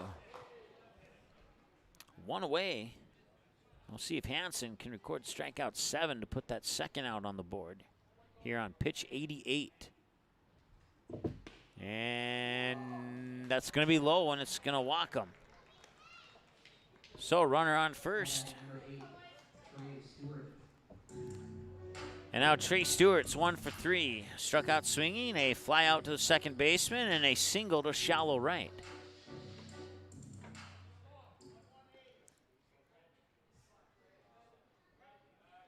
And the pickoff attempt there on Panasuk. I did have another chance to say it. We'll see how many more chances Hansen gives me. Pitch high, and he'll miss for a ball. It's 1-0. High, maybe even a little outside too. And now a break in the action here as Coach Fichtner is going to make a slow trot up to the mound. And we'll see if this is a pitching change or not. I have Kobe Hansen with 89 pitches according to my counts. And let's see what Coach Fichtner does here. He is just going to go chat, I think. So no pitching change. Kobe Hansen will have a chance to close this one out still. And it's a very quick chat. And that very quick trip to the mound was presented to you by the Marsh McLennan Agency of Fargo, online at marshmma.com. Visit their website to find out the services they can provide for you in the Fargo, West Fargo, Moorhead, and surrounding areas. Once again, marshmma.com. That visit to the mound for the Fargo Post 400 Stars was brought to you by the Marsh McLennan Agency of Fargo. Easton Panasuk on first, and they try and pick him off, and he's back safely. Trey Stewart, the batter. It's 1 ball, no strike. And Stewart's 1 for 3, struck out swinging, a fly out, and a single. Kellen Burke is the scheduled batter on deck. He is on deck. He doesn't even have a bat in his hand at the moment. Or maybe he does, and he's just hiding it on the right side of his right leg. From my vantage point, that bat is hidden. From somebody sitting to the right or left, that bat may be visible, but not to me. Strike 2, the call here to Trey Stewart. One ball and 2 strikes now. Or is it 1-1? Scoreboard says 1-1. I have 1-2. We'll see which one is correct here in a moment. Won't matter which one's correct. Almost snagged there by Caleb Christensen. And once again, it won't matter which one was correct because that's going to be a base hit for Trey Stewart. It'll be a single just over the outstretched glove of Caleb Christensen. It's a base hit to put 2 runners on, and now Kellen Burke, who's 2 for 2. Pair of singles right up the middle into shallow center and a walk. And Kellen Burke represents the tying run, and now another visit to the mound here for the Stars, and that will likely be it for Hansen. Usually 2 visits by the coach in the same inning means a pitching change. 2 visits by a coach on back-to-back pitches, I cannot imagine would result in something other than a pitching change, and that's exactly what it will be. Hansen's day comes to an end. 92 pitches, 34 balls, and 58 strikes, and a round of applause from his teammates and the Stars fans.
If you're a Stars fan, you're probably pretty happy with the scoreboard right now, but you're probably pretty nervous knowing that there's 2 runners on base, and Kellen Burke, the batter, represents the tying run here in the bottom of the 7th. And if the Stars are not careful, they could find themselves in a situation like they got themselves into in Dickinson, where Dickinson would walk them off. We'll see if Minot can do the same or if the Stars have learned from their previous experience. Kellen Burke's 2 for 2, a pair of singles right up the middle of center field. Both of those singles landing in about the exact same spot in shallow center. Last time he was at the plate, he was walked by Colby Hansen. And now pitch number 1 from Eli Claus, and it's a fouled away pitch for a strike, 0-1.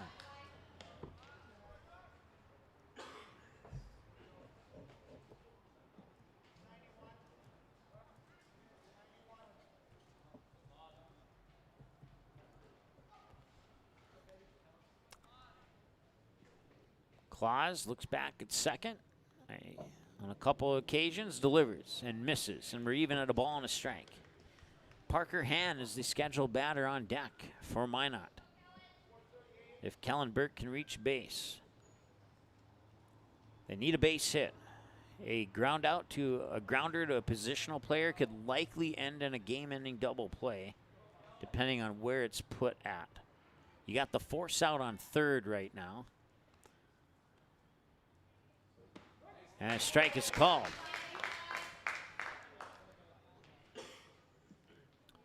It's always easier to get those outs from pitching than it is to get an out in any other way.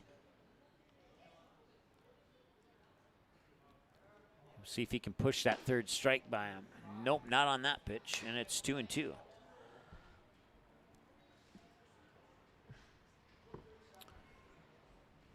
Easton Panasuk on second and Trey Stewart on first. The runner's on for Minot in a 5-2 ball game here in the bottom of the seventh with one away.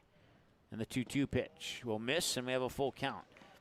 Claus went down and out, seeing if Burke would chase, and he did not. So now Claus has no choice but to try and get a strike here.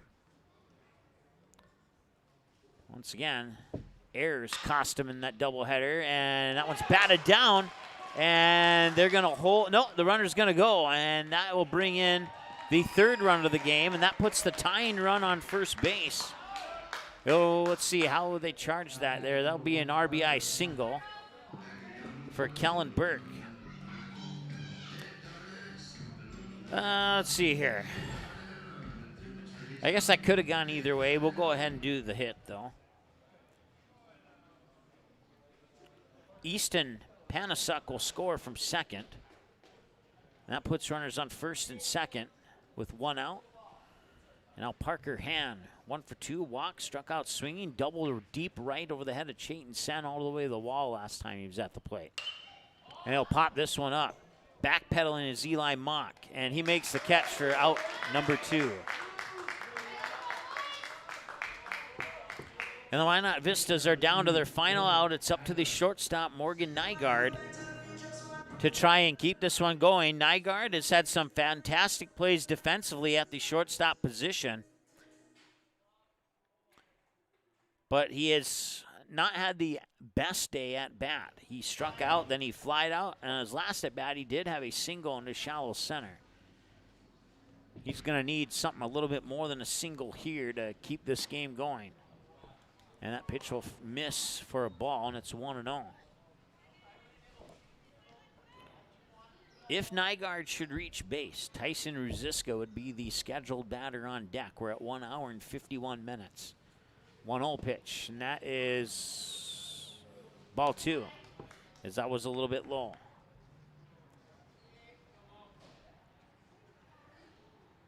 So it is 5-3, as I keep forgetting to add the runs from Minot, and I apologize for that. I'm not that horrible, I promise.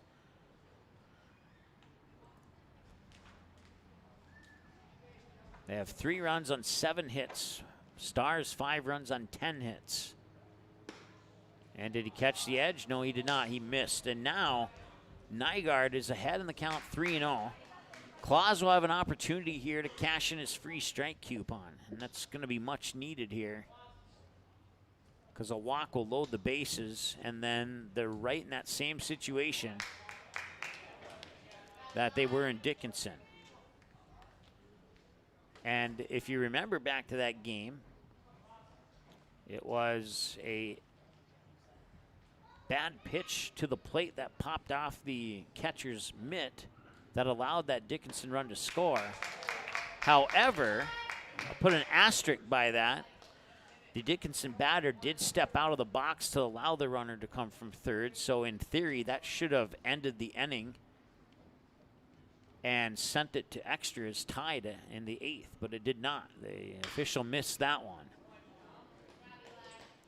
But that's water under the bridge now. That doesn't matter. Right now what matters here is this 3-2 count to Morgan Nygaard with 2 outs and runners on first and second. Trey Stewart on second, Kellen Burke on first. The runners on base have to score to tie the game, and there will be a walk. So the bases are loaded now for Tyson Ruziska, who's 0 for 2.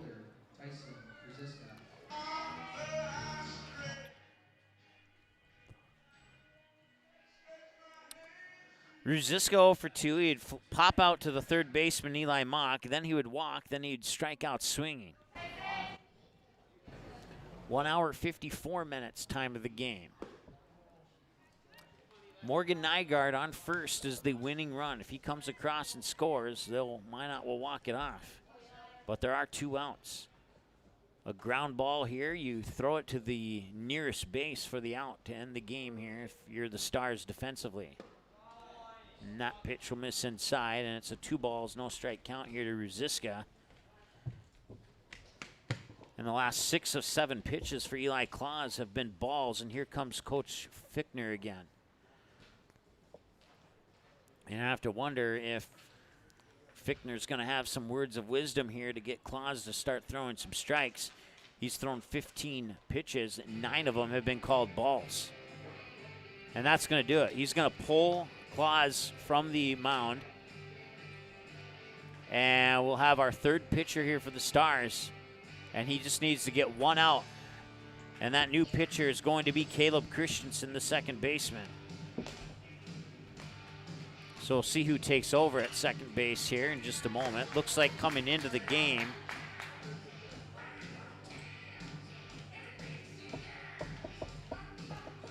to play center field is number 27, another player I don't have in my roster.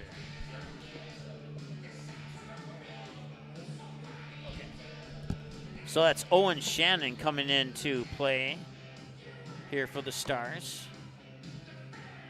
in center field.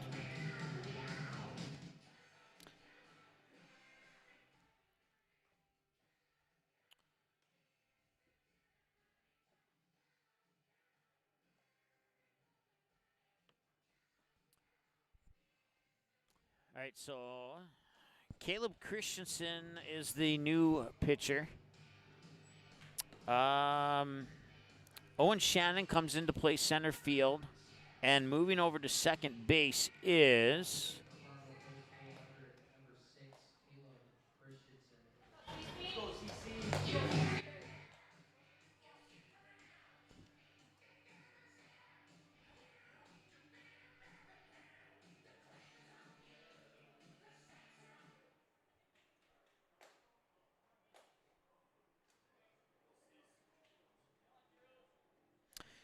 Kobe Hansen's now playing second base. And that one's popped out. Center field going deep and all the way back. And it is going to go to the wall. 2-run score. It's now tied. And that will win the game. Minot walks it off on a deep hit to center field that scores 2 runs to tie. And Morgan Nygaard scores from first on the play. And Minot walks it off. Your final score, Minot Vistas 6 and the Fargo Post 400 Stars 5 in a very tough loss here for the Fargo Post 400 Stars. They had this game in hand, and then they let it slip away in the bottom of the 7th. They got themselves into a little bit of trouble, and Minot made them pay. And it is now a 6-5 win for the Minot Vistas. Like I said, just to be on the safe side, we're going to shut down this watch link, and we'll start a new one for Game 2 of this doubleheader. We'll have it for you in approximately 25 minutes here.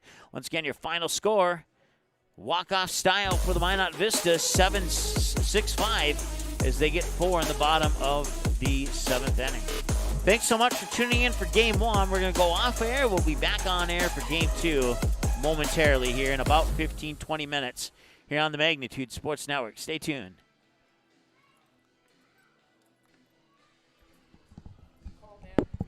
Broadcast was an exclusive presentation of the Magnitude Sports Network. Subscribe, click the bell, and visit magnitudesn.com for a schedule of our upcoming broadcasts.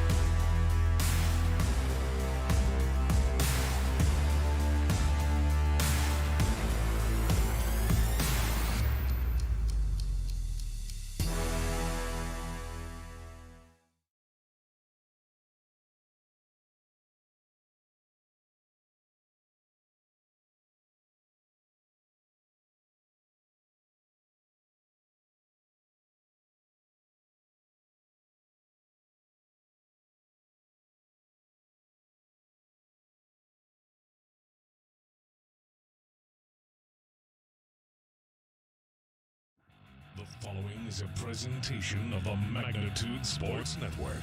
Satter wants the ball. He's going to maybe tee it up for 11-3. He got it! 11 three-pointers for Ty Satter. It's unbelievable. Here comes the Fusion the other way. Nice ball in towards Kamai. Kamai able to set it down. Kamai beating the keeper. Shot on the way, and Kamai scores. 1-0 for the Fusion. And it's 1-2 pitch. Line shot up the middle. 1 run will score. Deer rounding third. He's coming to the plate. Actually, Verwest, they center in front.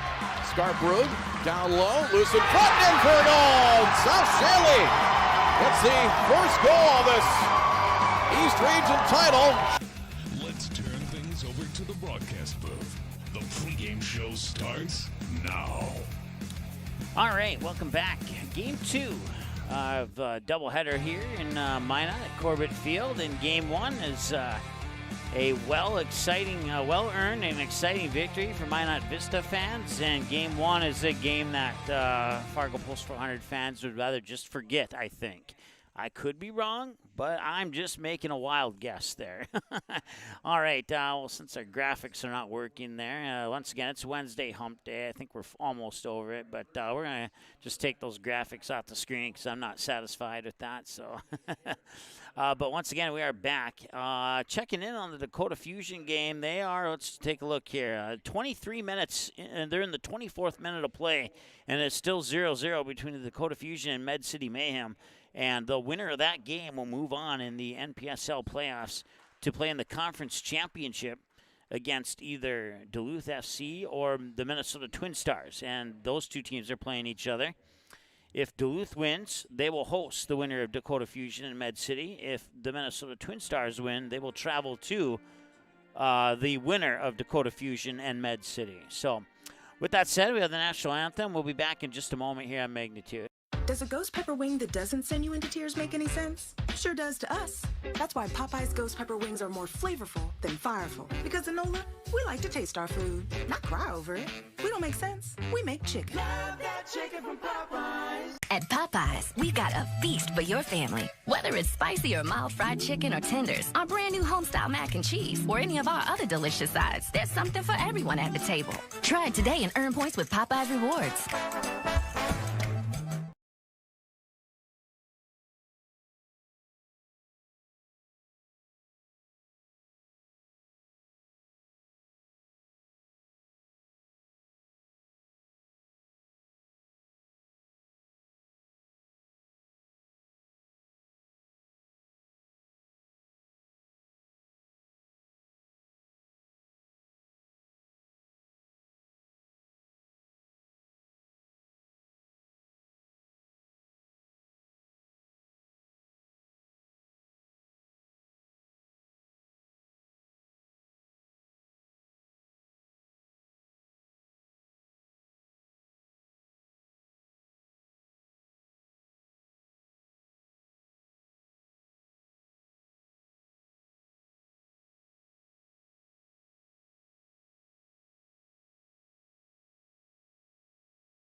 All right, welcome back. Corbett Field here in Minot. Game 2 of the doubleheader as the Minot Vistas took Game 1 by the final score of 6-5. And I'm going to take a peek on our YouTube channel here really quick to see if we're on the same watch link or not. We might be, but I don't know. In reality, we probably shouldn't be.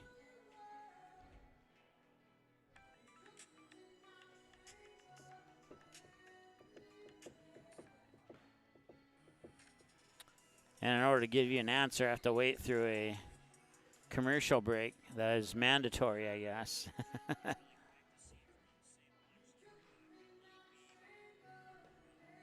No, we are indeed on the same watch link. I'm actually rather impressed that that happened. So that's exactly how I was hoping it would happen, and it's exactly how it happened. So awesome.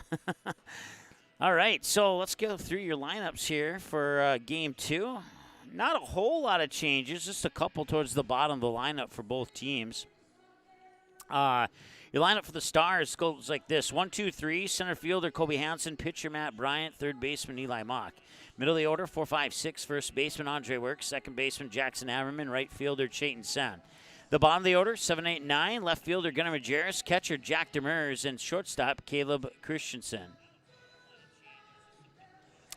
The reserves, Weremeyer, Sullivan, Bevel, Jaroszewski, Nissen, Lura, Hecker, Shannon, Claus. I have 2 Owen Shannons on here, so I only need one of them. Kobe Hansen will lead it off here in the top of the first. I cannot believe that we're on the same watch link. I shut down everything and restarted the computer, even did a update, and we're on the same watch link, which, hey, I'm not complaining.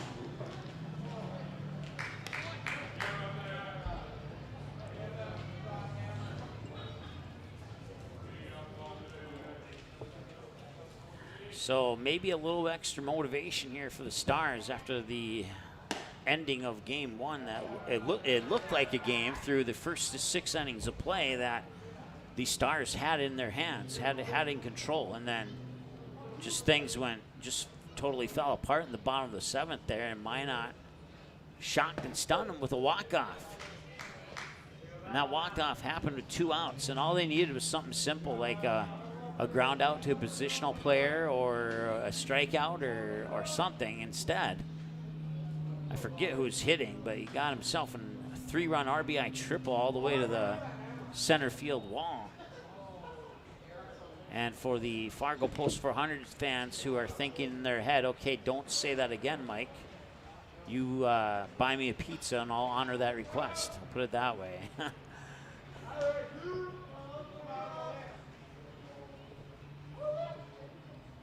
2-2 going to right field. And it's caught. That's Tegan Strand out in right field. We'll go around the bases here for Minot. Matt Bryant steps up to the plate here for batter number 2, and he was 4 for 4 in game 1. See if he can continue that here in game 2.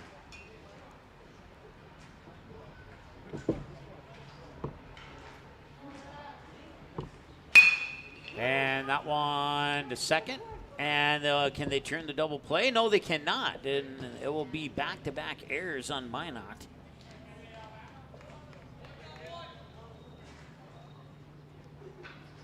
Now batting third baseman, number 15, Eli Mott.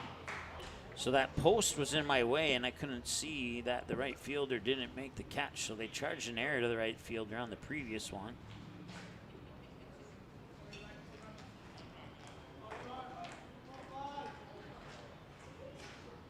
And now there's an out. Okay.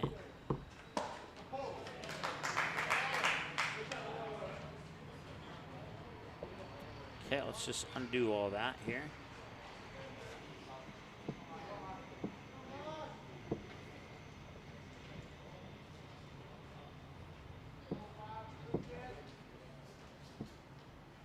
Eli Mock the batter now. No balls and a strike. You can make that. 1 ball and 1 strike. Now we're caught up.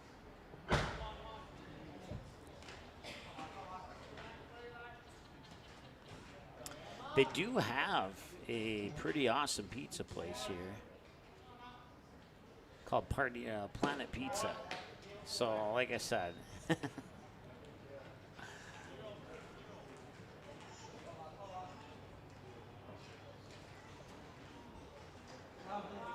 2-1 to count now here to Eli Mock. And Mock finds right field for a base hit. That'll move Matt Bryant up to second base. And that's the first hit of the game here for the Stars. So that previous one was an error. So no runs on a hit and an error.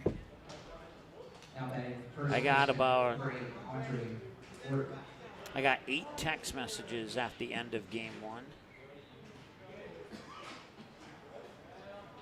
And the mutual consensus across the board for Fargo Post 400 Stars is wow, jaw drop type of a thing there. And another hard hit ball to right field here, and they'll send Matt Bryant around to score. And Matt Bryant scores the first run of game 1 and the first run of game 2. Second baseman, number 28, Jackson Hammerman.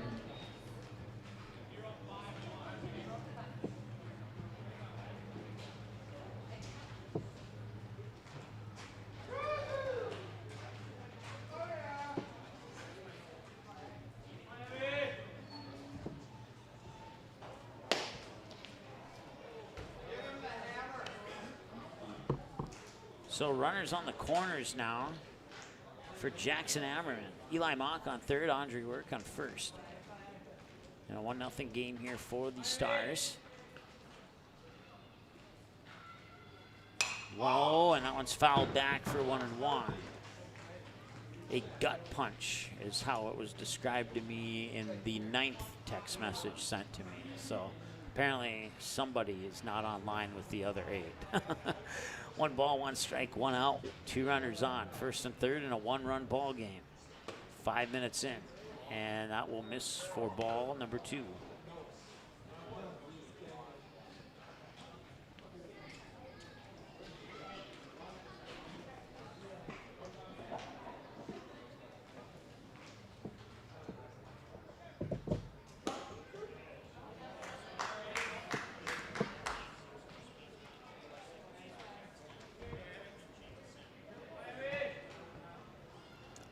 Two balls and 2 strikes now here to Jackson Ammerman.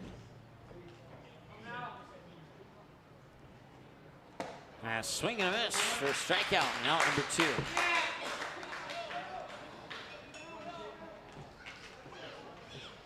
Chayton Sen, the batter now. Now batting right fielder number 9, Chayton Sen.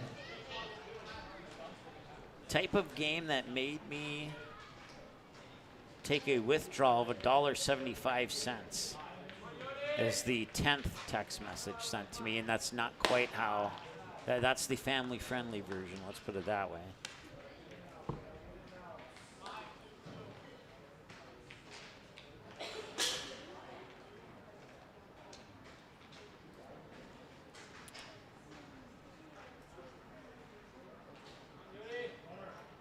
And he'll reach for it and foul it away, and it's 1 ball, 1 strike to Chayton Sen. Last time the Stars are up here at Corbett Field 2 years ago, Minot took care of business rather easily, and the Fargo Post 400 Stars got their revenge in Mandan in the state tournament. And not only did they get their revenge on Minot, but they got their revenge on almost every other team that beat them that season too. Falling a couple runs shy in the state championship game to West Fargo. That one hit up high, deep left field, and is over the head of Easton Panasuk. And rounding third is Andre Work. He will score. It's 3-0 on the 2-run RBI double to deep left for Chayton Sen. So a little bit better start for the Stars here in the first, as they look to not play around in this one. At least that's how it appears now. We saw how this game appeared in the first 6 innings in game 1, so still a long ways to go here in game 2, but a little bit better start. And that one's going to be popped up. That should be an easy one for Nygaard. And it is. He had to wait patiently, but they will strand one on base. They get 3 across on a trio of hits. And we go to the middle of the first. 3 runs on 3 hits on 1 Minot error. And they leave 1 on base. Chayton Sen in scoring position on second. But Chayton Sen did get the RBI, the 2-run RBI to deep left to give the Stars a 3-0 lead. Time for Minot to respond when we return after this here on Magnitude Sports. Stay tuned. Do you have a teen ready for driving lessons? Don't know what they need to do or when things need to be done? If busyness keeps you from driving with them, then Gotta Go Driving School is the place to call. Jeff Weber at Gotta Go Driving School has been teaching driving lessons to all age groups since 1991. Call Jeff at Gotta Go Driving, 238-0236. Jeff will tell you to start planning ahead now. Don't wait. Got a new driver? Then it's Gotta Go Driving School. Talk to Jeff or go online at gottagodrivingschool.com. Santana Concrete LLC in Barnesville comes highly recommended from their customers. But don't take our word for it, take theirs. Dan states that the team is polite, friendly, and efficient. Lee tells us that quality work for a fair price is hard to find. Here's Mike from Post 400 Baseball. Santana Concrete did a wonderful job laying the concrete foundation for our new press box. And Jasmine shares, they do amazing work. Check them out by searching Santana Concrete LLC on Facebook or call 218-790-6560.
Welcome back.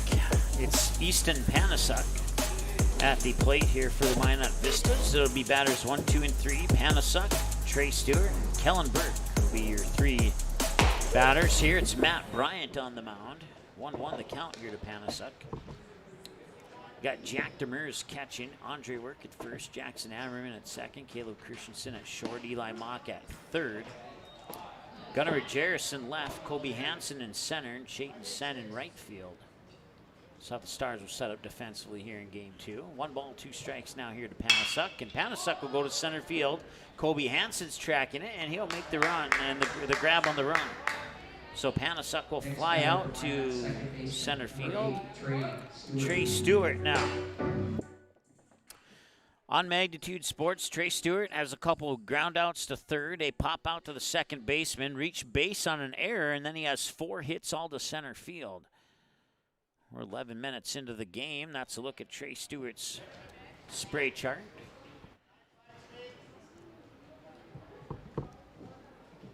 Or I should say modified magnitude spray chart. This one hit up left. Majerus will make the catch for out number 2. So 2 quick outs here in the bottom of the first, brings up Kellen Burke. Now batting the catcher, Kellen Burke.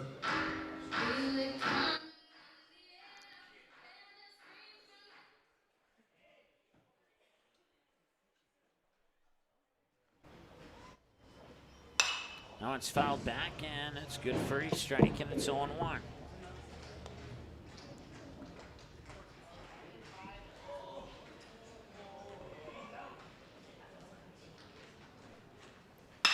And that one going to right field, and it will drift foul. That's strike 2. 2 pitches, both fouled away. Strikes 1 and 2, 2 outs. Can Bryant finish it off on pitch 8? He cannot. That will be a base hit to left field for Kellen Burke. And I'll bring up Parker Hand. Now batting third baseman, number 1, Parker Hand.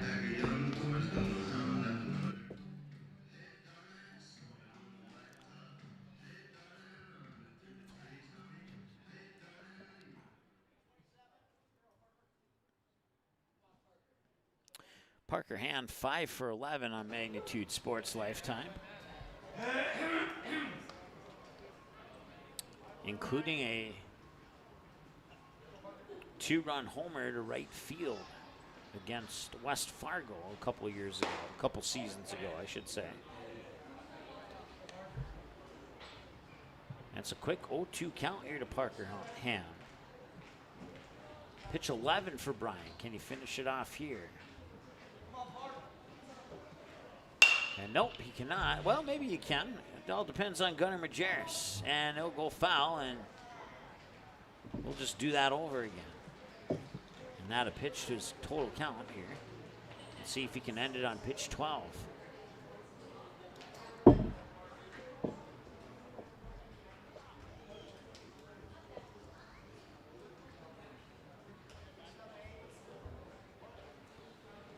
Runner on first is Kellen Burke. Bryant will check on Burke. He'll set, deliver the 0-2. High, ball one. That's a pitch that he could afford to give up as a ball. As he tried to catch that outside edge, but was upstairs with that outside edge. 1-2, runner goes. Check, swing, strikeout, doesn't matter. That ends it. They will strand one on base, and we go to the end of the first. Update.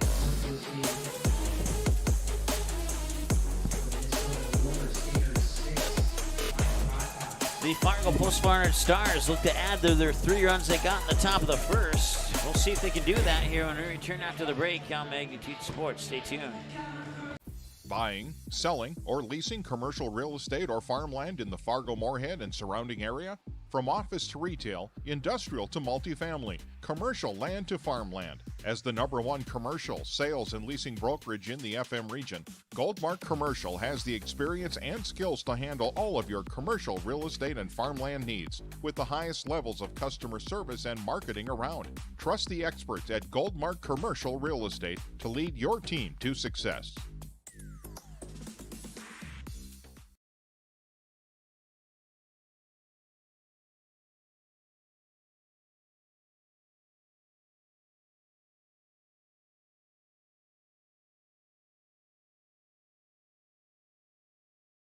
Now batting, number 5.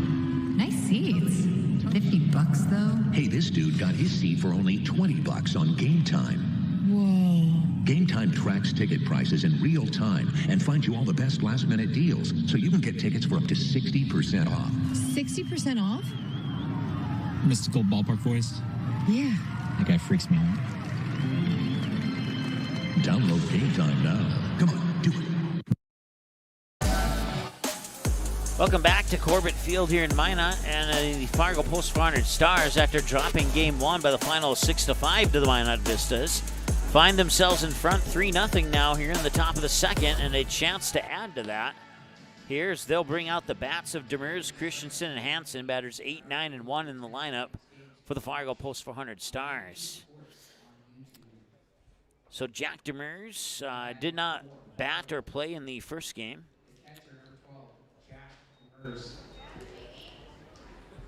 But he will bat here in game number 2 in the number 8 spot for the Stars.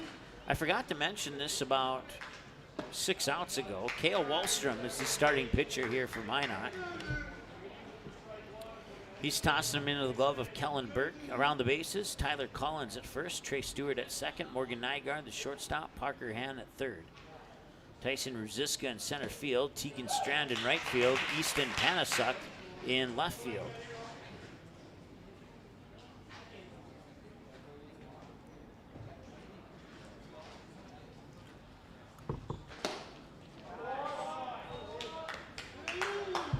Two and one.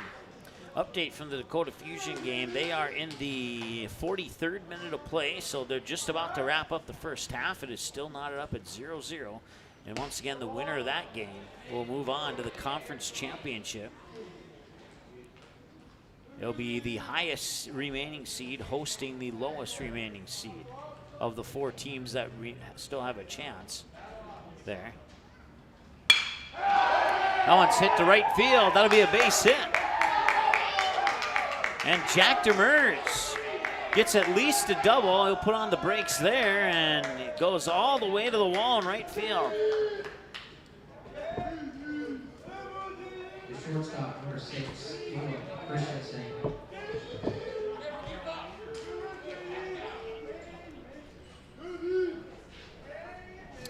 So once again, 0-0 in the 43rd minute, as they're in a water break right now. And that game will go to overtime if a winner cannot be decided in the first 2 halves. I don't know the exact rule. I tried looking it up. I believe it's 2 15-minute halves for overtime in the NPSL Soccer League. But we'll keep you up to date on that score as we go throughout our broadcast here between the Stars and the Vistas. We're 20 minutes into this ball game now, and Cale Wallstrom has tossed 20 pitches. 13 of them have found the strike zone. He's facing Caleb Christensen now. Pitch is high and in for a ball. Christensen, good eye there to take the 1-0 count.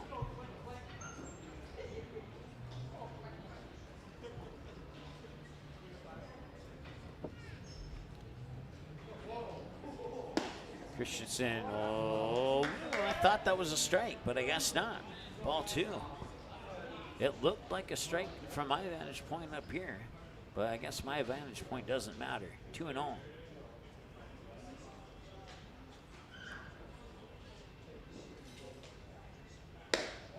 Now it's 3-0.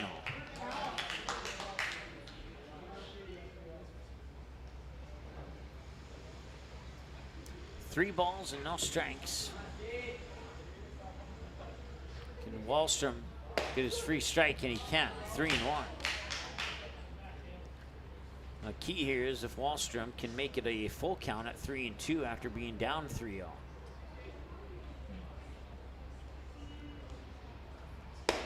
And I'll walk him. So that'll clear the count here for Colby Hansen as we flip it back to the top of the order here for the Stars. With 2 runners on and nobody out. And now here comes the coach for Minot, and they're going to talk things over here on the mound quickly. So let's visit to the mound for the Minot Vistas, brought to you by the Marsh McLennan Agency of Fargo. You can visit their website at marshmma.com to learn about the services they can provide for you in the Fargo, West Fargo, Moorhead, and surrounding areas. Once again, their website is marshmma.com. This visit to the mound for the Minot Vistas has been presented to you by the Marsh McLennan Agency of Fargo. 3-0 in favor of these Stars. They scored all 3 of those runs in the top of the first on 4 hits and 1 Minot error. So far, Minot was able to get 1 hit in the bottom of the first, but no runs. And both teams have left a runner on base so far. Here we are with nobody out in the top of the second. Jack Demers stands on second with Caleb Christensen on first. Nobody out in the top of the order. Colby Hansen moving Matt Bryant into the on-deck circle. And depending on what happened here with Colby Hansen, if a base is occupied, you're down 3-0. If you can get, yeah, well, I don't know. It all depends on what happens here with Hansen. So I'm going to scratch that thought I almost finished. I was thinking something, but now that I look at it, it won't work. Bunt down the third base side doesn't work either, as that one will dribble foul. And that'll be good for strike 1. Colby Hansen 0 for 1. Flied out to the right fielder, Tegan Strand, last time he was at the plate. Top of the second, game 1, we were at the 5-minute mark. Top of the second here in game 2, we're at the 22-minute mark. Shows you the difference between games here. That first one cruised by. This one, not quite as quick. And this time the bunt will maybe work. Will he run it out? Yes, he will not. that made no sense. But the purpose of the bunt made sense, and it moved Demers to third and Caleb Christensen to second. So it puts the out on the board, and now Matt Bryant has a chance to get a couple more RBIs in the stat sheet.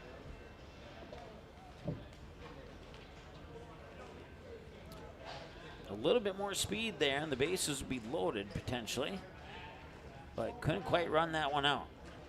Put a little too much on that push towards third on the bunt. And Matt Bryant sends one high to right, but Tegan Strand is there. And now tagging on third is Jack Demers. He'll come in and score. Staying put on second is Caleb Christensen. They'll trade the run for the out on the sacrifice fly. Brings up Eli Mock. But Matt Bryant nearly got the sweet spot on that one. And it was sweet enough to pull in a run.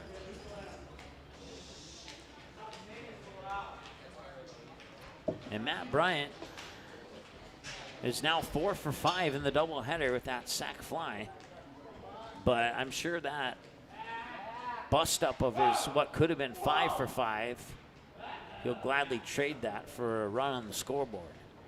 So they now have 4 runs on 4 hits here with 2 away and Runner on second is Caleb Christensen. Eli Mock singled into right field last time he was at the plate. That pitch comes across for a strike, and it's 0-1.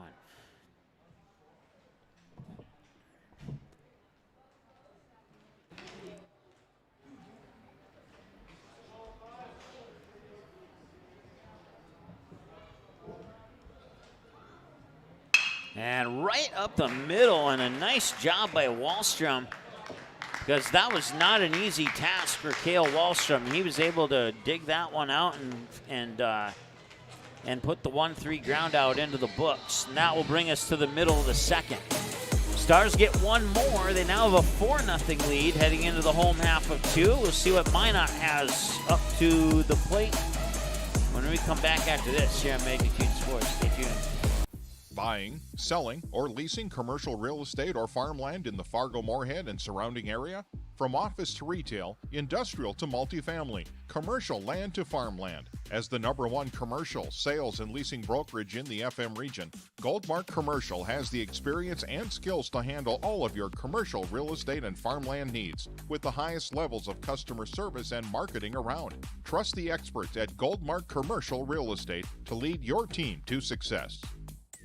I kind of wonder where to even begin about what I love about Touchmark. It's everything. It's the time with the residents. It's my team. I work with wonderful individuals every single day. I love the people, and my job is to connect with them. And that's a pretty great job to have, that you get to make genuine, real connections with our residents and our team members. It's just the overall community. That is Touchmark. That's what I love. Your full life happens here at Touchmark. All right, welcome back. Corbett Field here in Minot. Nice, breezy, and non-hot day. It's absolutely a great early evening here for some baseball.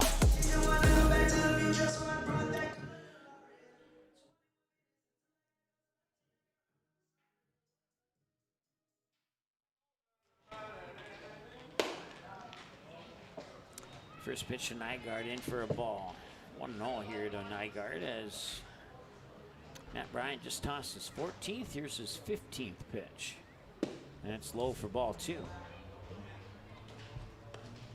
4 balls, 11 strikes for Matt Bryant on 15 tosses. We've just hit the 27-minute mark of the game here. Nobody out, bottom of the second. And the pitch is inside, ball 3. Matt Bryant on a couple of occasions there coming that close to catching the edge, but just missing on both times. And now he'll walk him. That one maybe curveball a little bit too far to the outside. 4-pitch walk. You don't see that too often from Matt Bryant.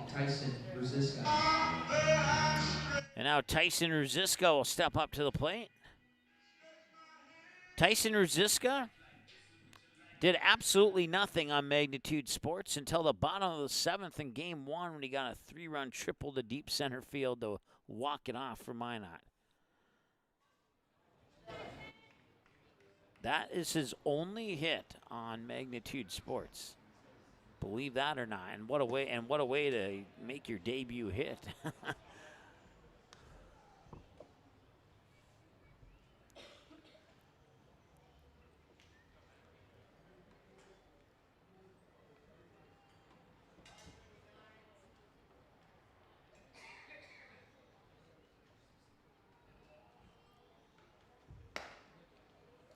And it's missed just again. 2 balls, no strikes.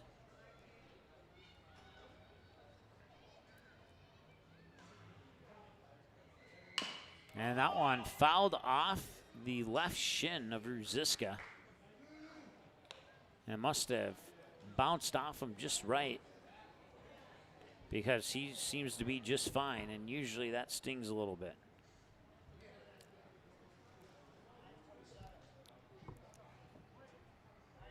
Fouled off for a 2-1 count here.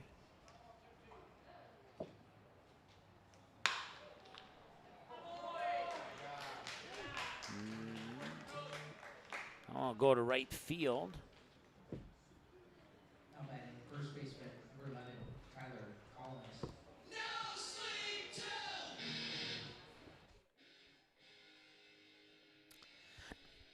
All right, runners on first and second here for Minot. They find themselves down 4-0. Tyler Collins, the batter.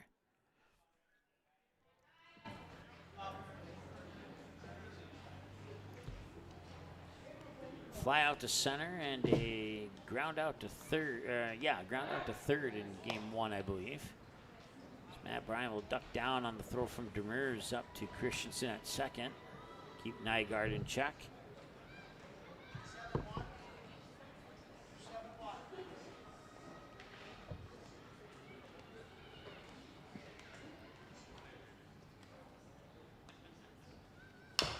And that one's chopped foul at the plate. That'll be good for strike one. They're at halftime now at Jim Gotta Stadium in Moorhead, and the playoff matchup between the Dakota Fusion and Med City, and it's still 0-0. First time those two teams played, they played to a 1-1 draw. The second time those teams played, Med City won by the score of 1-0.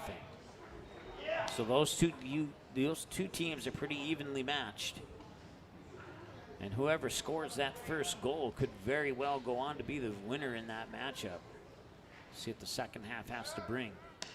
Pickoff attempt up to second there. Nygaard is back in time. It's Tyson Ruziska who's on first. We're at no balls and 2 strikes to the batter, Tyler Collins. On deck is Griffin Baker. And Collins will foul that one away. Will stay at 0-2. On deck is Griffin Baker, who did not play in the first game. But he has played on Magnitude Sports in the past. And a second over to first. The pick, they got it. Yep, they did. A 6-4-3 double play. The designated hitter number 9, Griffin Baker. And by the way,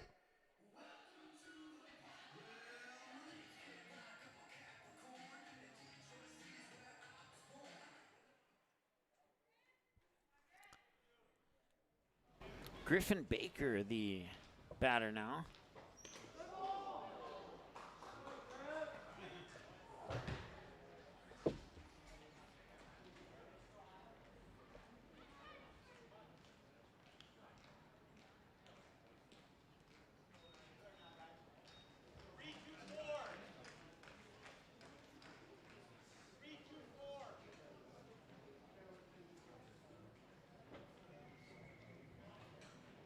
batting for the Vistas, number 7, Hunter Warner.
All right, and now Griffin Baker will walk. Off the order, we go to left fielder number 5, Easton Anissa.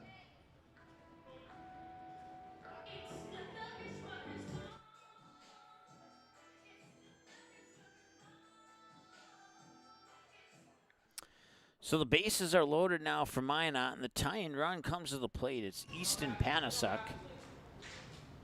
Here's the windup from Bryant, and Panasuk goes to left field. Gunnar Majerus is there, and that'll do it. That's out number 3. They strand 3 on base, and the Stars hang on to their 4-0 lead after 2 complete. The fly out to left by Panasuk will bring up Andre Wirt, Jackson Ammerman, and Chayton Sen, the middle of the order of 4, 5, and 6 for the Stars. 4-0 here on the scoreboard, and we'll be back in a moment on Magnitude Sports. Stay tuned. Buffalo Wild Wings isn't supposed to make a burger this good. Like, you might even forget we have wings good. So we threw in 6 boneless wings for $1 as a reminder. Buy any burger, get 6 boneless wings for $1. Only at Buffalo Wild Wings. Abby says she wants to marry a B-Dubs honey barbecue wing. We get the sweet, tangy allure of honey barbecue sauce, but you can't marry a chicken wing. What are you going to serve at the wedding? Their family? 26 sauces and seasonings at Buffalo Wild Wings. Buying, selling, or leasing commercial real estate or farmland in the Fargo-Moorhead and surrounding area? From office to retail, industrial to multifamily, commercial land to farmland. As the #1 commercial, sales, and leasing brokerage in the FM region, Goldmark Commercial has the experience and skills to handle all of your commercial real estate and farmland needs with the highest levels of customer service and marketing around. Trust the experts at Goldmark Commercial Real Estate to lead your team to success.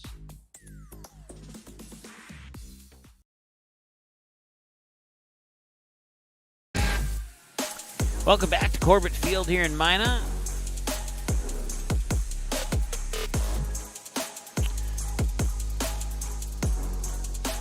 PA announcer here giving us some plugs on Magnitude Sports over the PA speaker. Certainly appreciate that.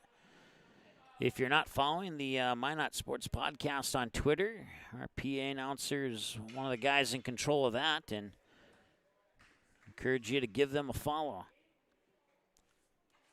Andre Wirt, no balls and a strike on a swing and a miss there. He's 1 for 1 in this game, though, with a single to right field. And a strike is called, and it's 0-2 now here to Andre Wirt. And 0-2 is a common count here for Andre Wirt, if not a frustrating count for Andre Wirt. Seems to find himself in that 0-2 position a lot. And that one's low, and that'll drop in for ball 1 as Wahlstrom was trying to get Wirt to chase to the outside. Wirt maybe a little bit smarter than that. If Wahlstrom would have trimmed that edge a little bit closer, Wirt may have gone after it. 1-2. And that one will bounce in, and it's 2-2.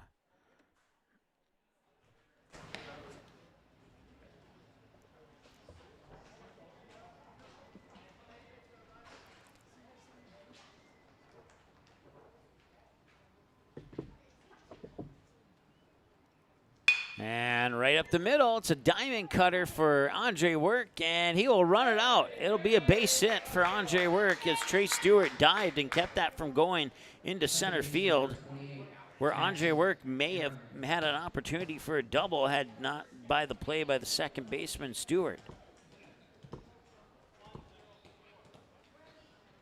So the Stars had 5 runs on 10 hits in game 1, and they're at 4 runs on 5 hits now here in game 2 in the top of the 3rd.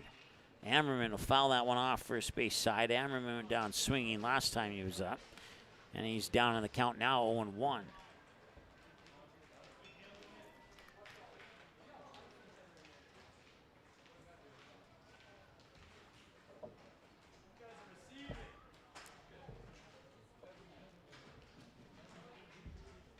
And that one's also fouled down at about the exact same spot.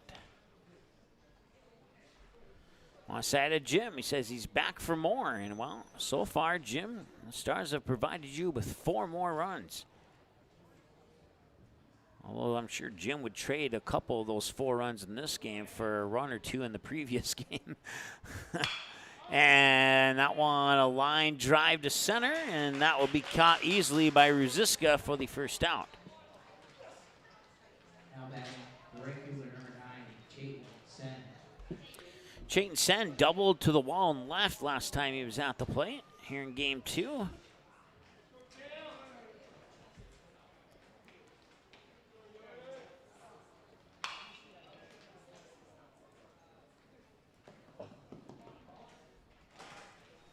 There we go. Now you can see it better. Apologize for that. At least I think you can see it better. Nothing in 1 now here to Chayton Sen.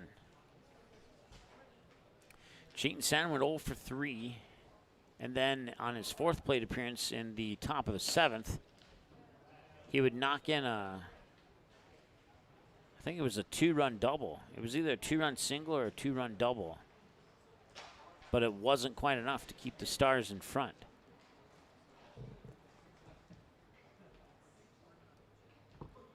One count to Sen. Wahlstrom delivers, high and in, snap throw up to first, and back in time is Andre Work. Just barely, though. 2 balls and a strike now here to Chayton Sen. Gunnar Jarris is the batter on deck. And that one's tipped off the end of the bat of Sen, and that's good for strike 2 to even up the count at 2 balls and 2 strikes.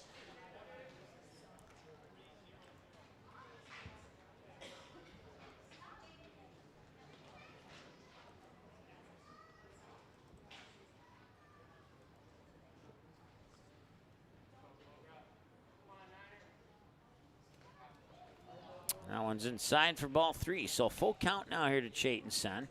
Fouled away, a pair of balls, fouled away in a ball to bring us to our full count.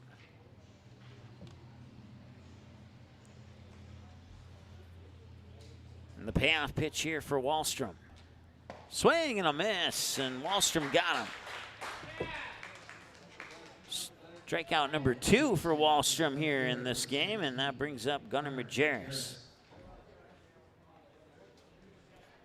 That puts the second out on the board. Once again, the runner on first is Andre Work. We'll see if Majerus can help out his team's cause here with a base hit.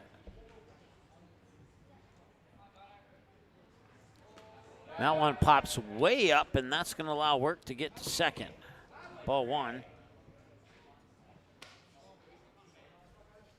Like a piece of popcorn, just boom, right up and into the back netting.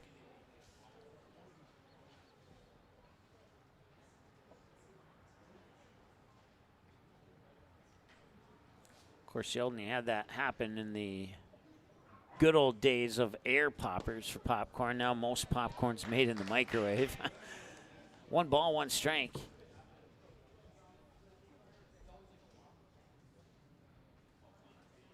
The only other thing I could think to compare that to is a firework gone wrong. 1-1.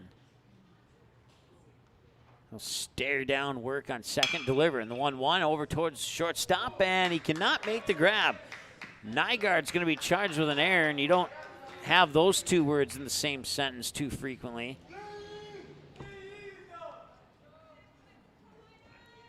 Now puts runners on the corners now here for the Stars.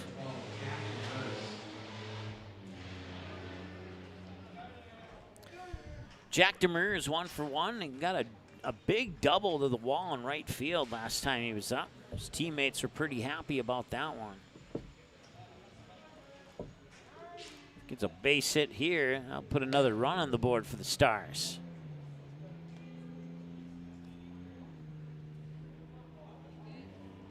Caleb Christensen is on deck with 2 away if Demers can reach base. High, ball 2.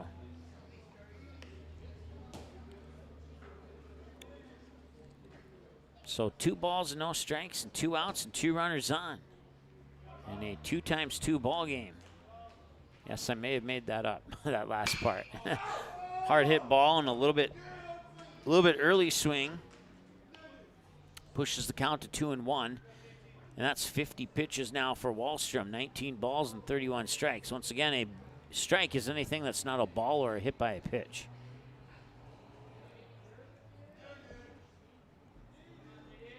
And 2-1. Outside, 3-1. A nice eye there by Demers to see that pitch go low and out, and he did not chase after it. He had more patience than I did in the batting cage down in Omaha. Let's put it that way. 3-1. And that one's sent back into the parking lot, and my car's far enough away from that one. I'm not sure about anybody else's. Full count now here to Jack Demers at 3-2. Ball, fouled away, ball, and fouled away. 44 minutes in a 4-0 game. 2 away. Can he end it here on pitch 53? No, yes he can. No, yes he can. That is the 100% accurate call for that pitch and the called strike.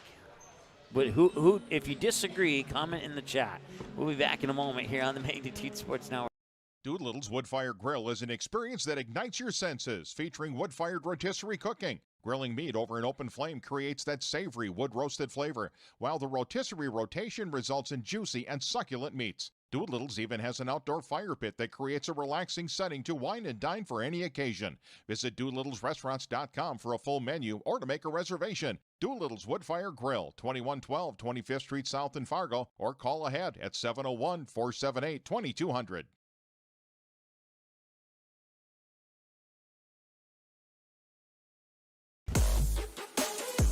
All right, welcome back. Middle of the third here. Hit the wrong button. Stay tuned.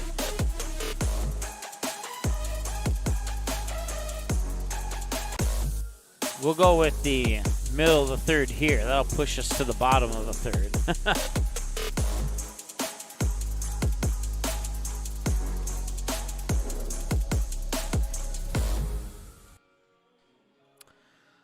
So a couple errors on Minot, and the Stars have capitalized with at least one run off those 2 errors.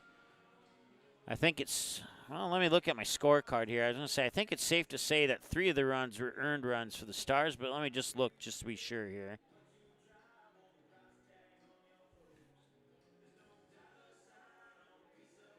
Yes, 3 of the runs were earned runs, so only 1 of the runs was scored off the 2 errors.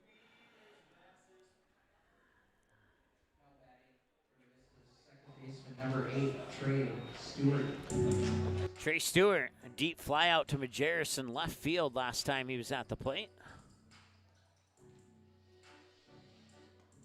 That pitch will just miss on the outside edge, and it'll be ball 1. I think I heard somebody in the crowd say that was a strike, but well, I guess the umpire doesn't agree with that member of the audience, and it's now 2-0.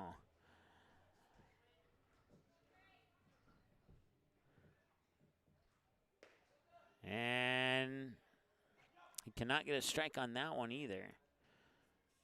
Nothing to be concerned about just yet. It does seem like Bryant's throwing more balls than strikes, but that's not accurate. And even with that pitch, it's not accurate yet.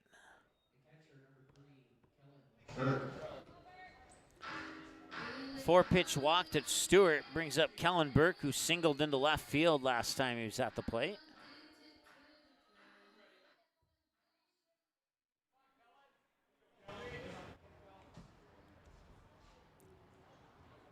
And Bryant gets a strike there. And had he thrown a ball there, he would have been even at 21-21 on 40 pitches, but instead he's at 22-20 in favor of strikes. 48 minutes in.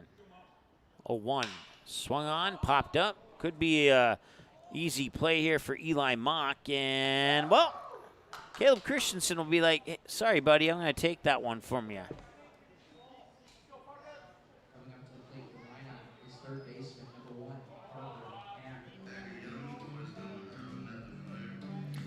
Matt Bryant coming back from injury. Sorry, wrong player. Matt Bryant's on the mound. Because he usually plays shortstop, so disregard that thought I was about to share. And that one's lifted up high right field. Running back is Chayton Sen, and he makes the catch. He'll throw it back in quickly here to make sure the runners don't tag. 2 outs now here.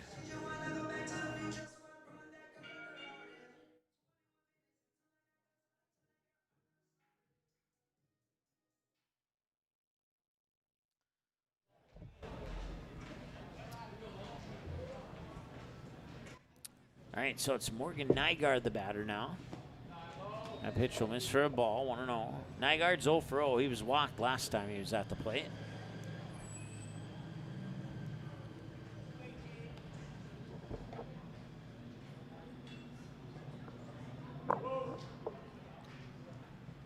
And the 1-0 is the pickoff attempt, and sliding back safely is Stewart. Remains 1-0 with 2 away and a runner on first. 4-0 game. Bryant with pitch 46. Strike one. Got it on the inside edge. He's been trying to hit that inside edge for about 10, 11 pitches now, and he finally nicked one. Finally nicked the edge and snuck one in there. That one's popped up, going towards Sen once again in right field, and now it's going foul and out of play. It didn't go as deep as I thought it was going to go.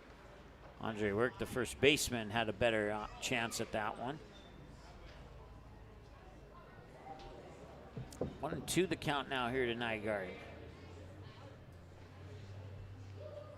On deck is Ruziska if Nygaard can reach base. 1-2. Swung on and right into the glove of Caleb Christensen, and that will strand one and end the third. It remains 4-0 here on the soft pop out to third, or short, excuse me. And Caleb Christensen, along with, let's see here. I lost my phone went dead here. Caleb Christensen, Kobe Hansen, Matt Bryant. Batters 9, 1, and 2 are the batters due up here for the Stars when we return after the break here on the Magnitude Sports Network. Stay tuned. We'll be right back.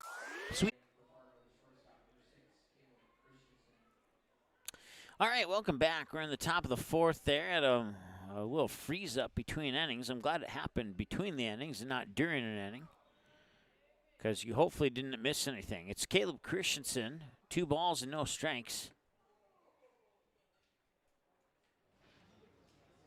Batters 9, 1, and 2 to start the top of the fourth here for the Stars. And Christensen pops this one up towards right field. And backpedaling is Trey Stewart, and in shallow right, Trey Stewart, the second baseman, will make the catch. Now batting center fielder number 2, Colby Hansen. That is out number 1. Brings up Colby Hansen.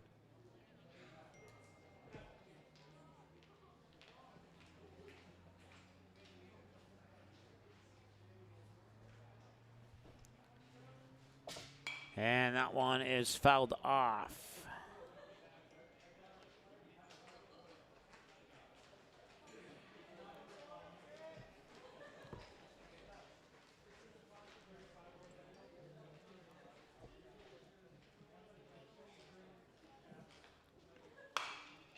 And a diving hit down the third baseline for a base hit.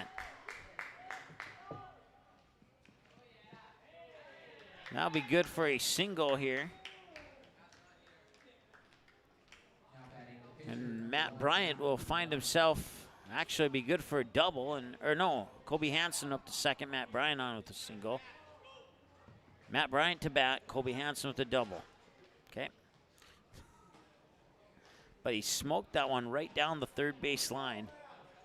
And Parker Han at third dived for it, but it was too much speed. It got by him. Nothing Han could do about that one.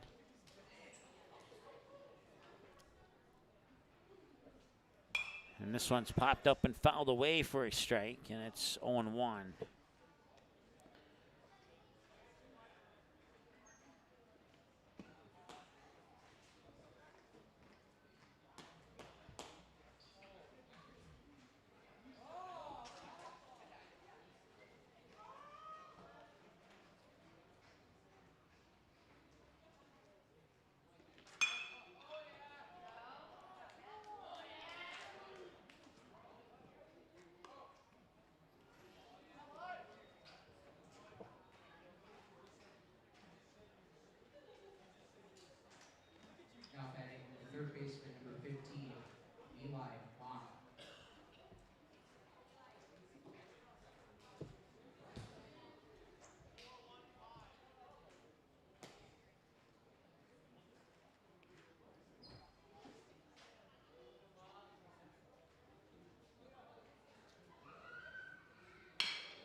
All right, that will do it for the top of the fourth.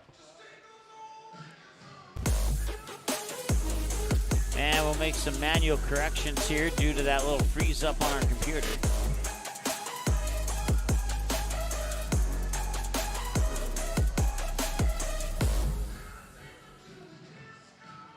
There we go. Now everything is correct. 4 runs on 7 hits. And I believe everything else is correct. Let me double check here my numbers. 4 and 5. Yep, everything else is correct. We'll be back in a moment here on Magnitude Sports. Stay tuned. Do you have a teen ready for driving lessons? Don't know what they need to do or when things need to be done?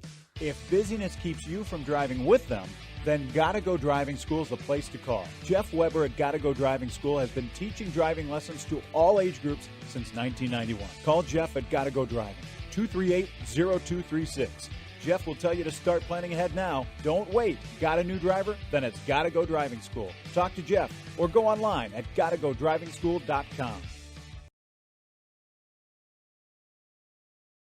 Hey, it's Mike with Magnitude Sports. Check out this channel right here, Dakota Fins and Feathers Outdoors. It's owned and operated by a family in Bismarck, North Dakota that I've known for over 2 decades. Kids have grown up into fine young men, and during their high school careers, some of them even played games that were broadcast on Magnitude Sports. If you like hunting, fishing, general outdoor life, sunrise, sunset, everything hunting and fishing related, dogs, hunting dogs, they're the best.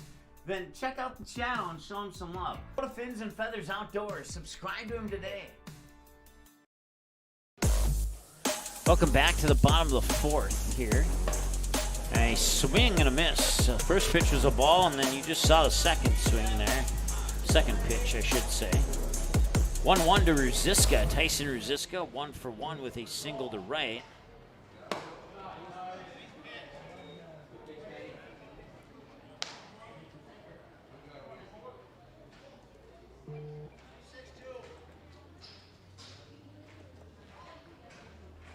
Two-one count, and he'll foul it away at the plate. And did that ricochet off the knee or something of Demers? Manager Bryant will come out and have a quick chat with Demers, and it looks like everything is okay. So that's good to hear and good to see. 2-2 count as a result. That's why the catchers wear all that gear, but sometimes even all that gear can't protect that one odd bounce that goes to the part of your body that's not protected. 2-2. Swung on, hit, hard hit ball. Andre Work right to first. He'll race over to the bag and get the out. So direct ground out for Ruziska to first. Brings up Tyler Collins. Now batting the first baseman, number 11, Tyler Collins.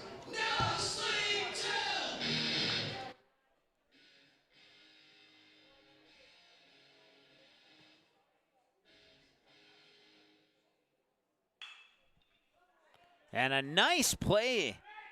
And they got it over in time for the out. A diving 6-3 by Caleb Christensen for out number 2.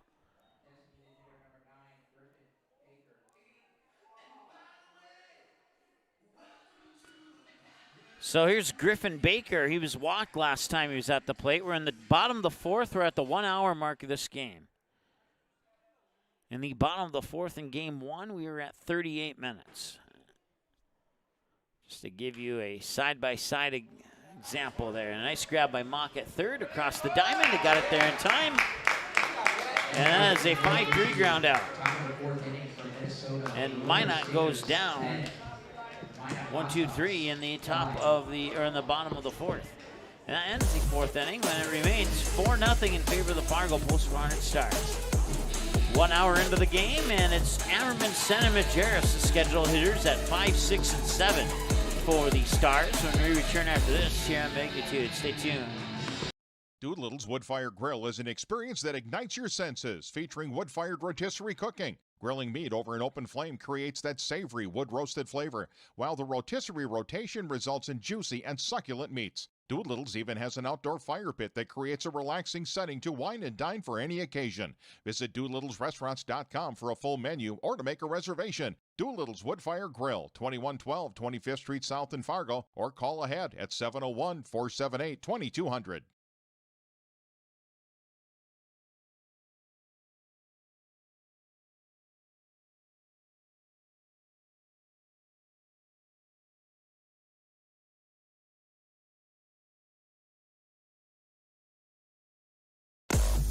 Welcome back to the top of the fifth, and it's 4-0 with the Stars looking to add to that 4-0 lead. Update from the Dakota Fusion game. They have just entered the 68th minute in the second half, and Dakota Fusion and Med City are still knotted up at 0-0 in that conference semifinal. And the winner moves on to the conference championship and is 5 games shy of a NPSL championship. And they will play overtime if needed. That game being broadcasted live right now by Brad Anderson and Riley Swenson here on Magnitude Sports back in Moorhead, Minnesota. And here we are about 4.5 hours away in Minot, and we got a dandy of a doubleheader here between the Vistas and the Stars. Vistas took game 1. The Stars, at the moment, have control here in game 2, but we saw how that control in game 1 didn't stand the test of time, so we'll see if they've learned their lesson or not.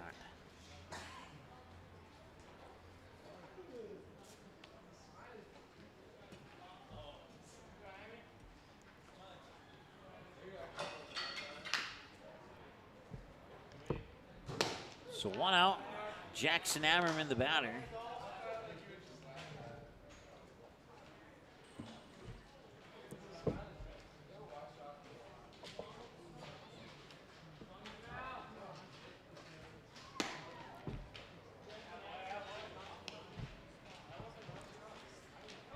One ball and 1 strike now here to Jackson Ammerman. 0 for 2, struck out swinging and sent a line drive out to Ruziska in center field last time he was at the plate. Here's the 1-1.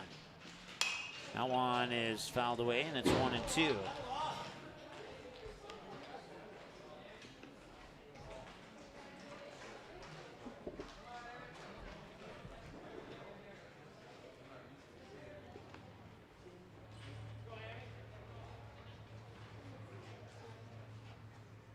Two pitch is going to be low for a ball, right? Okay, cool.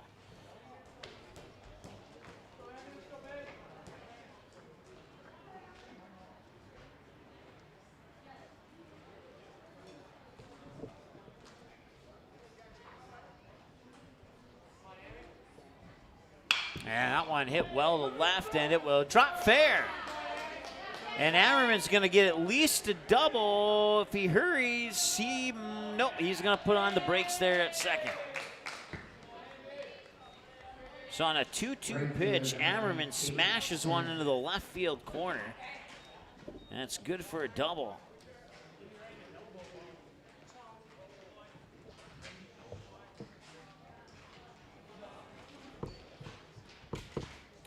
Chayton Sen the batter now. 1 away, runner on second is Ammerman. Sen 1 for 2, double to left, and a strikeout swinging last time he was up.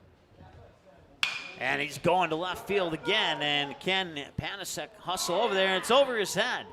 And now rounding third, nope, they're gonna hold him at third. A nice throw there from Panasek to make sure that Ammerman didn't advance beyond third. So now Chayton Sen gets a double. He has 2 doubles to left in this game now. Ammerman holds tight at third. Gunnar Majerus and a visit to the mound for the Vistas. So Gunnar Majerus will be the batter after this visit to the mound for the Minot Vistas. That's presented to you by the Marsh McLennan Agency of Fargo. You can visit them on their website at marshmma.com to learn about the services they can provide for you here in the Fargo, Moorhead, and West Fargo area and beyond. Once again, their website is marshmma.com, and this visit to the mound for the Minot Vistas has been presented to you by the Marsh McLennan Agency of Fargo. 1 hour and 7 minutes, time of the game. Runners on second and third. It's Ammerman on third, Chayton Sen on second. Gunnar Majerus steps up to the plate. He's 0 for 2 here in game 2 of the doubleheader. He popped out to Morgan Nygaard, the shortstop, and then he reached base on an error charge to the shortstop, Nygaard. Top of the fifth, and the Stars threatening to add to their 4-0 lead. They have 9 hits and a bouncer towards third that'll go foul for strike 1. 4 runs on 9 hits on 2 Minot errors, and they've only left 4 on base so far. I take that back. They've left 6 on base here in this contest. Minot's left 5. 0-1 with 1 out and 2 runners in scoring position. And the pitch is low to even the count at 1-1. I like those eyes.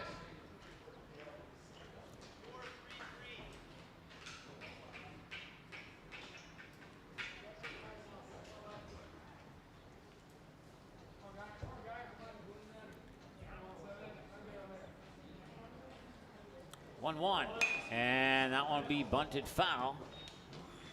And now Minot will be on the lookout for that potential suicide squeeze here with one. Actually, they will not. Well, they could, but highly unlikely with 2 strikes.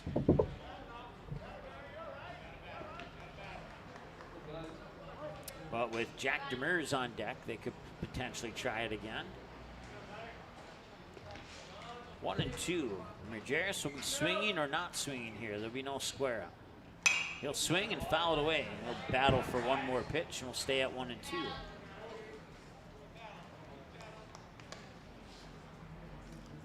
Jack Demers is on deck. We'll see him if no double plays happen.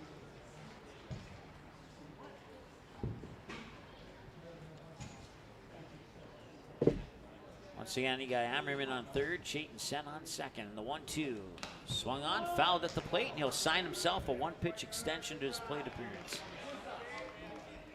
Fouled away, ball, fouled away, fouled away, fouled away. This is pitch number 6 to Majerus here on this plate appearance. 1 hour and 8 minutes into the ball game. 1-2 for the 3rd time. Make it 1-2 for the 4th time. So he's fouled off the last 4 or 5. Or you could say he's fouled off 5 of the last 6. Or you could say he's fouled off the last 4 in a row, however you want to put it.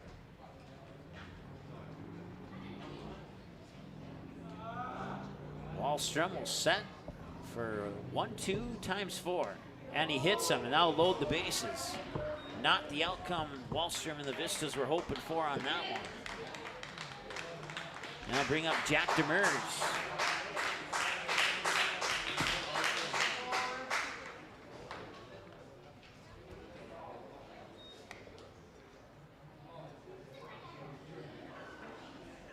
And Majerus, I think, has been called out. I'm wondering if they're claiming he leaned into that pitch or not. Manager Bryant out there talking with the home plate umpire. Right now, Ammerman's on third, Sen's on second. And out 2 has been put on the scoreboard. And Manager Bryant walking away unsatisfied with the explanation he got from the home plate umpire. And no, okay, so we're gonna redo it. So 1 ball and 2 strikes. They're gonna allow Majerus to come back to the plate, so the umpire is the one who loses that argument this time, I guess. That might be a first. I've seen that happen.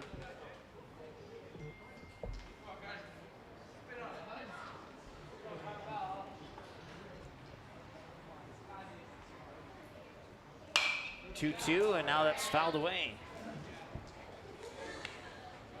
Unless I missed a pitch, it should be 1-2.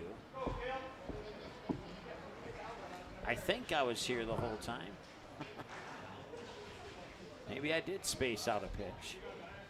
We'll go with 2-2. And that is a hard hit ball to short. And over to first, and now the second out can be put on the board. Runners will stay put at. Now batting for Fargo is the catcher, number 12, Jack Demers.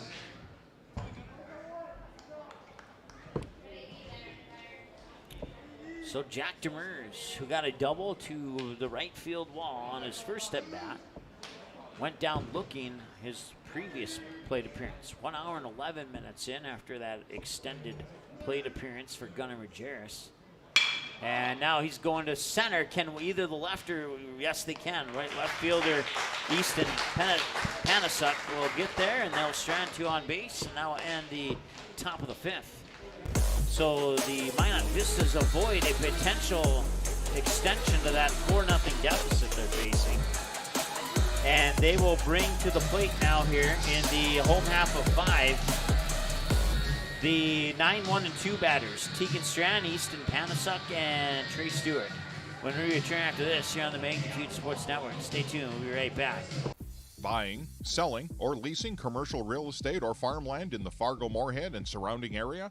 From office to retail, industrial to multifamily, commercial land to farmland. As the #1 commercial, sales, and leasing brokerage in the FM region, Goldmark Commercial has the experience and skills to handle all of your commercial real estate and farmland needs with the highest levels of customer service and marketing around. Trust the experts at Goldmark Commercial Real Estate to lead your team to success.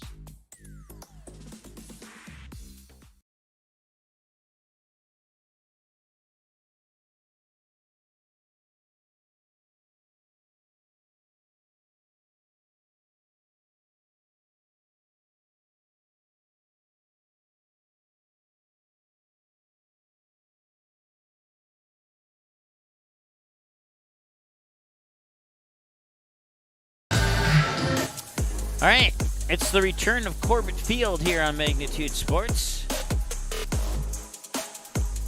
As Tegan Strand walks up to return to the MAC.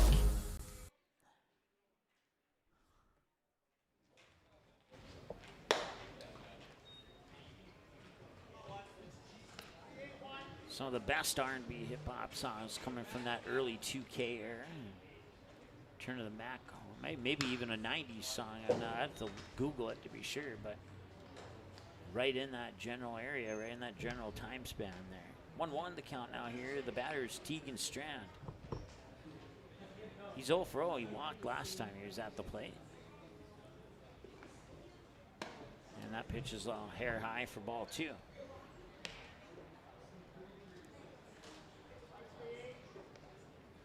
Four runs on 9 hits. Stars have left 8 runners on base compared to just 5 for Minot. This one's popped up, and it should be a chance for Bryant to make a catch, and he does. Now batting the left fielder, number 5, Easton Panasuk. Easton Panasuk 0 for 2 with a pair of flyouts, 1 to right, 1 to center. He is a flyout to right, shy of the flyout cycle, if that is such a thing. I sometimes I make things like that up, but they sound cool. And here's a hard hit ball, 2 bouncer. Ammerman picks it up over to Andre Work, and that's a 4-3 ground out.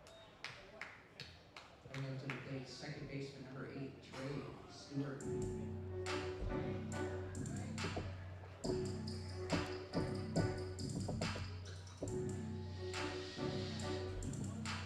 So a 5-pitch inning for Matt Bryant here in the bottom of the 5th. And that'll be pitch 6. And he'll come in for ball 1. Trey Stewart, the batter. Check that 0 for 1. Fly out to left and a walk. Wind up on the 1-0 delivery. In for a strike, 1-1. Nice pitch there by Bryant.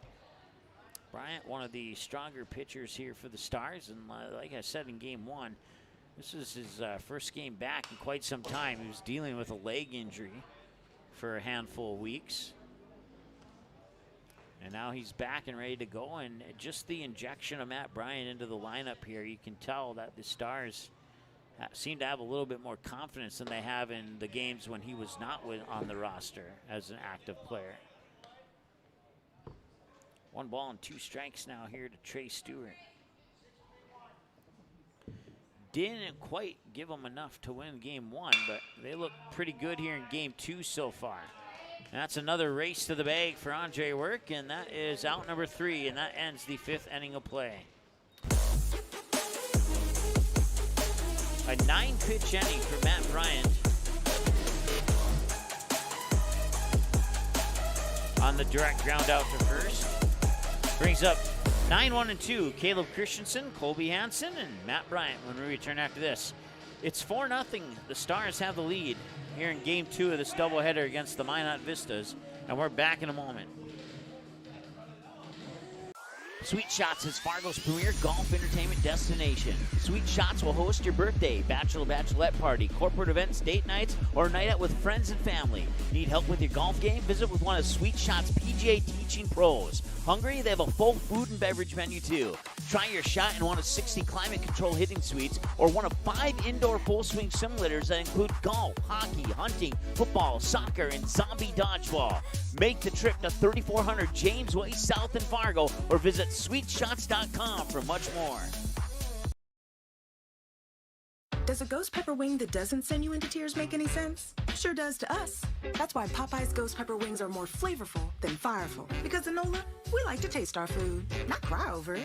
We don't make sense. We make chicken. Love that chicken from Popeyes. At Popeyes, we've got a feast for your family. Whether it's spicy or mild fried chicken or tenders, our brand new homestyle mac and cheese, or any of our other delicious sides, there's something for everyone at the table. Try it today and earn points with Popeyes Rewards. Welcome back. Top of the 6th, and Cale Wallstrom is done. 77 pitches, 51 strikes, 26 balls. Allowed 4 runs on 9 hits and stranded 8 Fargo Post 400 runners on base. Pitched a full 5 innings in 1 hour and 17 minutes of work, and now it's time for Griffin Baker to take over on the mound here for Minot. His first batter will be batter 9 in the lineup, Caleb Christensen. You also see Colby Hansen and Matt Bryant. He's got a tough stretch of the lineup here in the top of the 6th. His first pitch is in for a strike, though. That pitch looked pretty good from Baker, 0-1.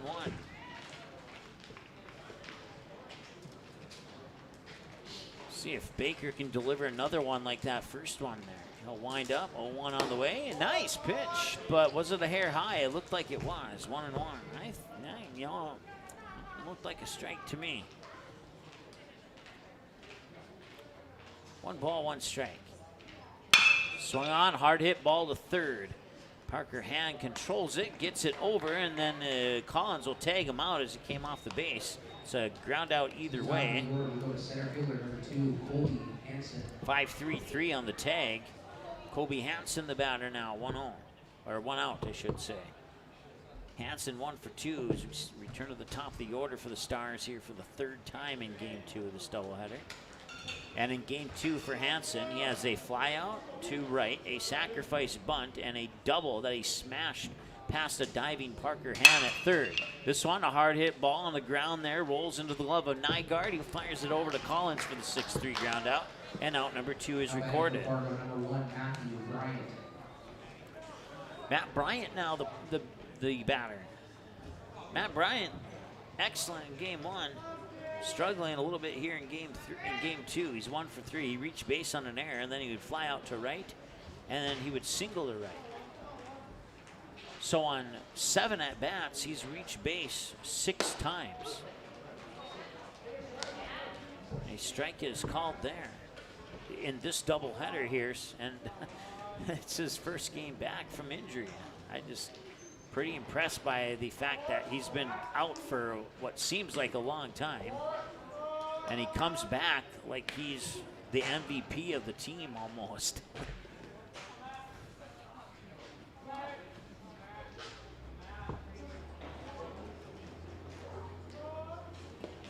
That pitch will miss for ball 2.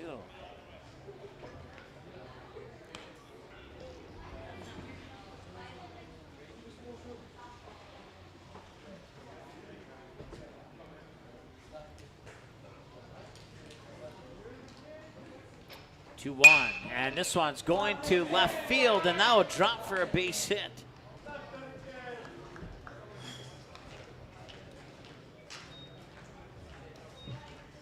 Now batting third baseman Eli Mock. So Matt Bryant now 6 for 8 in this doubleheader with that base hit there, and that's the 10th hit of the game for the Stars. That matches the amount of hits they had in Game 1, and we're only in the top of the 6 here in Game 2. Eli Mock, the batter now, with 2 away and a runner on first. And the pitch is called a strike to Mock, and it's 0-1. Mock 1 for 3, single to right, then he would pop out to the pitcher, and then he'd pop out to the shortstop.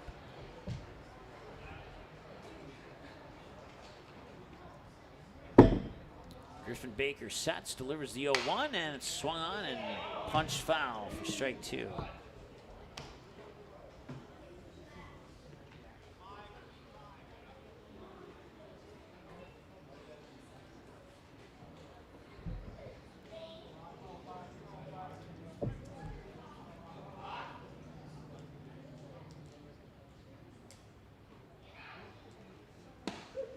They're going to call that strike 3. It's a 3-pitch strikeout to Eli Mock by Griffin Baker. And that brings us to batters 3, 4, and 5 for Minot. Scheduled at 3, 4, and 5 are Kellen Burke, Parker Hahn, and Morgan Nygaard. Matt Bryant, if he stays on the mound, will have pitch 65 when we return after this here on the Magnitude Sports Network. Stay tuned. Do you have a teen ready for driving lessons? Don't know what they need to do or when things need to be done? If busyness keeps you from driving with them, then Gotta Go Driving School is the place to call. Jeff Weber at Gotta Go Driving School has been teaching driving lessons to all age groups since 1991. Call Jeff at Gotta Go Driving, 238-0236. Jeff will tell you to start planning ahead now. Don't wait. Got a new driver? Then it's Gotta Go Driving School. Talk to Jeff or go online at gottagodrivingschool.com.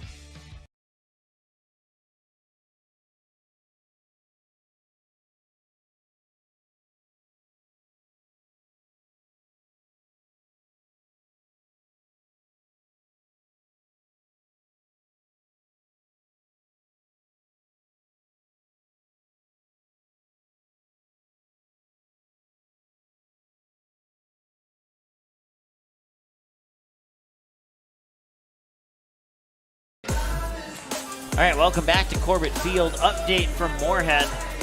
The Dakota Fusion season is on the line. They find themselves trailing 2-0 to Med City in the 89th minute. So they have about 1 minute plus whatever amount of stoppage time the officials will award to try and score 2 goals and force an overtime or 3 to win it.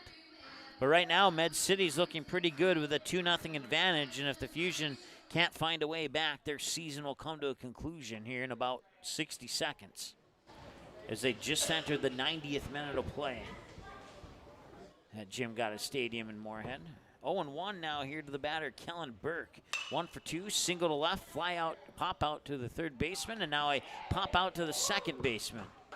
And it's 2 pitches in and out for Matt Bryant. Third baseman number 1, Parker Hahn. Matt Bryant got business done in the bottom of the 5th with 10 pitches. No, take that. 10? 10 or 11? I think I'm going to go with 10. I think it was 10. Parker Hahn now 0 for 2, struck out looking, and a fly out to deep right. Pitch will miss for a ball, 1-0. When Parker Hahn hit that ball to right field, it almost looked like he had enough on it to probably muster it out of the park. Chayton Sen was able to catch up with it just before the warning track and make the snag, make the grab. 2 balls and no strikes. And this one, hard hit ball right to Andre Work. And it's 2 pitches in and out on the first batter and 3 pitches.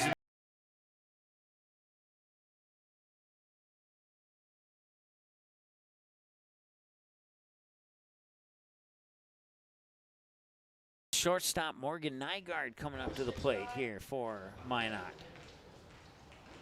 So they've added 2 minutes of stoppage time to the Dakota Fusion season. They're in the 91st minute, so they got about 90 seconds to try and put 2 goals in. Otherwise, the Fusion season comes to an end. Fly out, Chayton Sen. That'll do it. A 6-pitch inning for Matt Bryant. 2 to the first batter, 3 to the second batter, and 1 to the third batter.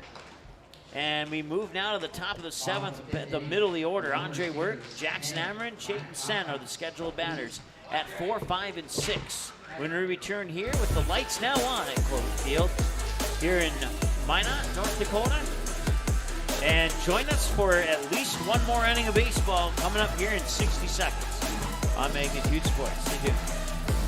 Santana Concrete LLC in Barnesville comes highly recommended from their customers. But don't take our word for it, take theirs. Dan states that the team is polite, friendly, and efficient. Lee tells us that quality work for a fair price is hard to find. Here's Mike from Post 400 Baseball. Santana Concrete did a wonderful job laying the concrete foundation for our new press box. And Jasmine shares they do amazing work. Check them out by searching Santana Concrete LLC on Facebook or call 218-790-6560.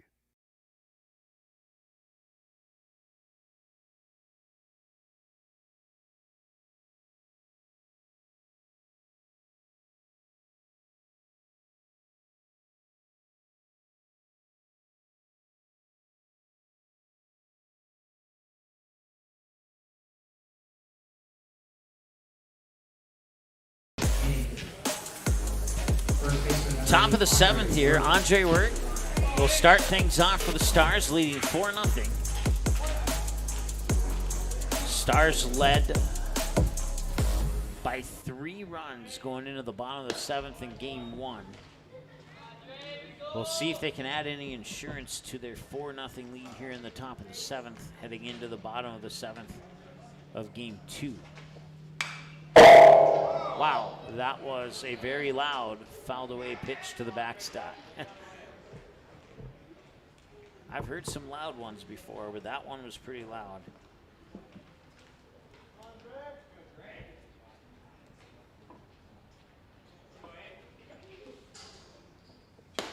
And that pitch will in for a strike, and it's 1-2.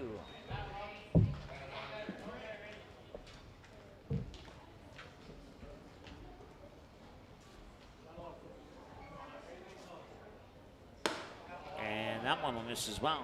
And it's now 2-2. So back and forth we go. Ball, strike, strike, ball. Andre Wirt 2 for 3 with a pair of singles. One to right, one to shallow center, and a pop out to the second baseman. And now we have a full count at 3-2.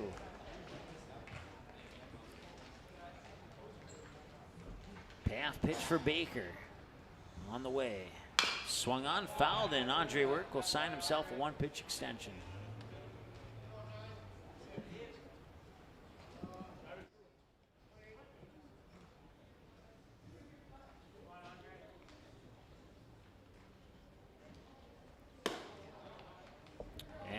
Will walk him.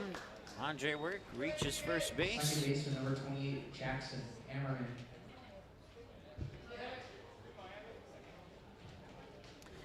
Ammerman struck out swinging. Then he sent a line drive to center to Rosiska. And then he barreled one into the far corner of left field. Last time he was up for a double. Pickoff attempt. Pitch was, or the throw was slightly high. Collins able to reach up and grab it and still came down, almost applying the tag in time, but Andre Wirt sliding in underneath that tag. He's back safely. Showing the bunt, and that'll be bunted foul. That'll be strike 1. So will Ammerman square up again here. 4-0-4. I have no idea what that is, but I'm going to go with my gut and say that he does, and we'll see if I'm wrong.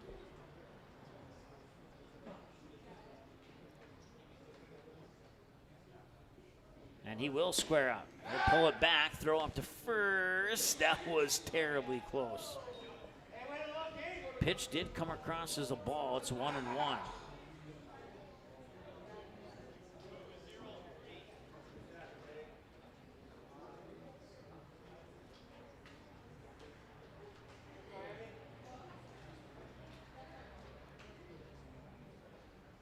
And he'll square up again, and this time he does bunt it down that third base line, and up to first it goes, and out at first. And that will push Work up to second and put the first out on the board.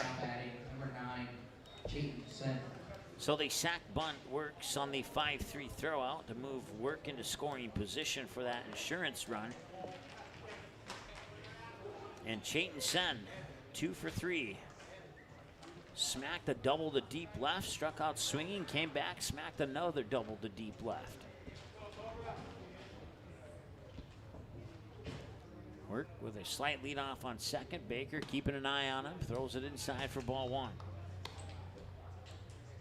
Gunnar Majerus is on deck. If no double plays happen, we'll see him next. With no force out, it's going to be a little bit harder to pull off a double play here defensively for Minot. I almost said Mandan, but I didn't mean to say Minot.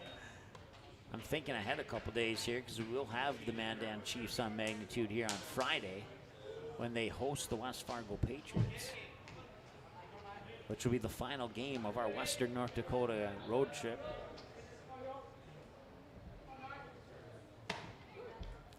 Nice strike is called, and a few of the Stars fans in attendance chuckling a little bit in disagreement. 2-1 the count.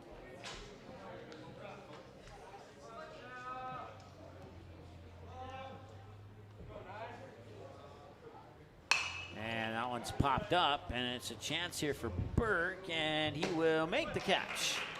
Out number 2.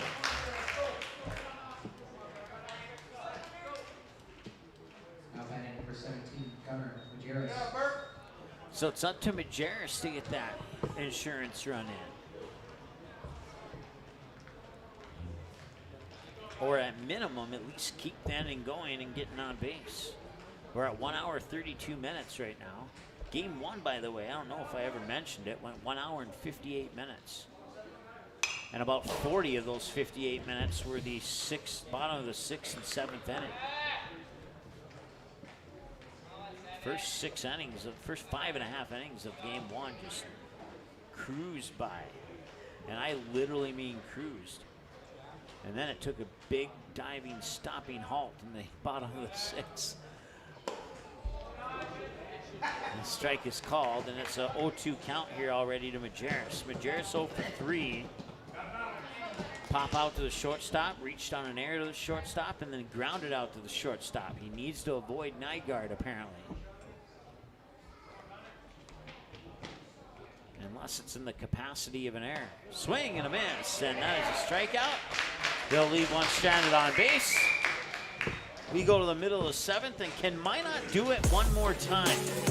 It's going to be a little bit harder this time. They needed 3 runs last game. They need 4 runs this time. And 5 to walk it off. The strikeout brings us to the bottom of the 7th, and the scheduled batters are 6, 7, and 8. You got Tyson Ruziska, Tyler Collins, and Griffin Baker are the scheduled batters pending changes. And Matt Bryant is still on the mound. He's going to try and finish this one out. I have Bryant down at 70 pitches right now, 28 balls and 42 strikes. Let's take a quick 30-second break, and let's bring you the finish of this one here, or what we expect to be the finish anyway, in 30 seconds. We'll be right back. Buffalo Wild Wings isn't supposed to make a burger this good. Like, you might even forget we have wings good. So we threw in 6 boneless wings for $1 as a reminder. Buy any burger, get 6 boneless wings for $1. Only at Buffalo Wild Wings. Abby says she wants to marry a B-Dubs Honey Barbecue Wing. We get the sweet, tangy allure of honey barbecue sauce, but you can't marry a chicken wing. What are you going to serve at the wedding? Their family? 26 sauces and seasonings at Buffalo Wild Wings.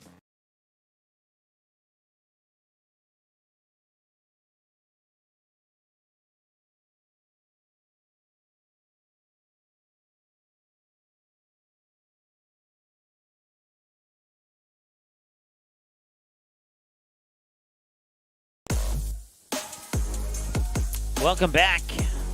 Matt Bryant with pitch 71. Vistas walked it off in game 1 of the doubleheader. Vistas also split yesterday with Jamestown, and they walked off Jamestown in game 1 of the doubleheader. And now they get a leadoff hit into the gap in left center that rolls all the way to the warning track. And Ruziska's going to try for 3, and he's going to get in on a stand-up triple. How about that?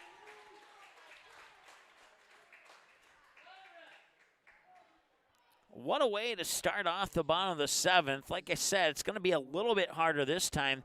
They needed 4 to walk off and win, and now they need 5 to walk off and win. And they get a leadoff stand-up triple from Tyson Ruziska all the way to the wall in the gap in left center. Can the Stars shake that off and prevent a repeat of game 1? We'll see. Swing and a miss. And a big cut there by Collins, who's 0 for 2 with a pair of ground outs, one to short, one to third. And the 0-1 swung on and fouled, and it's 0-2. It's quickly 0-2, and a big pitch here for Matt Bryant. If he can get strike 3 and record that first out with a runner on third, that will be a little bit sigh of relief here for Stars fans who are tuned in right now, and including the Stars fans who are in attendance right now as well. 1 ball and 2 strikes. And don't say count out the Minot fans. They're on the edge of their seat as well here. They're wondering if their team can do it a second time or not. They've seen 2 walk-offs in 2 days. Once again, walked off game 1 of Jamestown yesterday, and the Vistas would fall to Jamestown in game 2. And a strikeout swinging to record that first out. And that is the second strikeout for Matt Bryant in this game. So 1 out, Ruziska on third, Griffin Baker the batter now. 0 for 1, he walked his first time out, grounded out on a 5-3 last time he was at the plate. 1 hour and 37 minutes. 75, make it 76 pitches now for Bryant. And it's 1-0.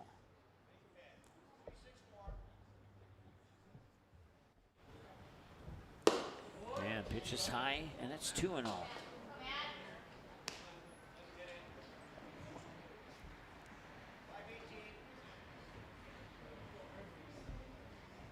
Two-oh pitch. Swing and a miss. Strike 1.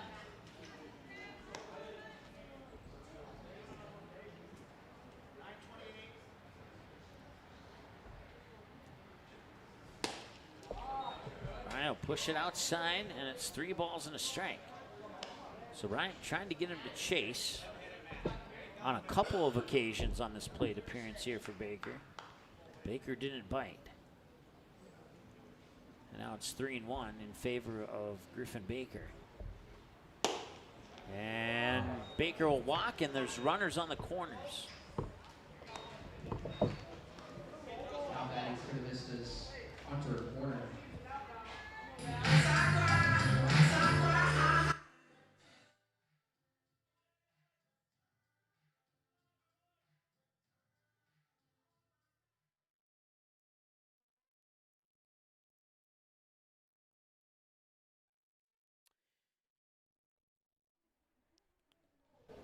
All right, and it is final. The Dakota Fusion season has come to a conclusion tonight at the hands of Med City and Mayhem. As Med City gets 2 goals in the second half, and that was enough as they pick up a 2-0 victory here over Dakota Fusion. That one popped up, and running for it is Sen, and did he get it? He did not. And a bad throw to first, and a run will score. It's Ruziska coming in to score, and it's 4-1. So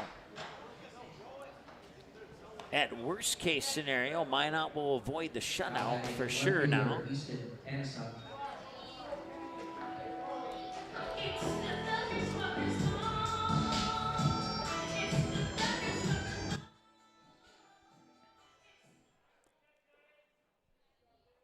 So let's see here. Should be. And now manager Bryant is coming out, and he is going to retreat. As soon as he comes out, he's going to retreat. So we have 2 away now. Tyson Ruziska has scored. Griffin Baker on third. Tegan Strand out on the sac fly to right. That scores Ruziska. And now charging in and colliding, and did they hang on to the ball, or is that a hat? That is a hat. And that will do it. They caught the ball. How about that? And it is now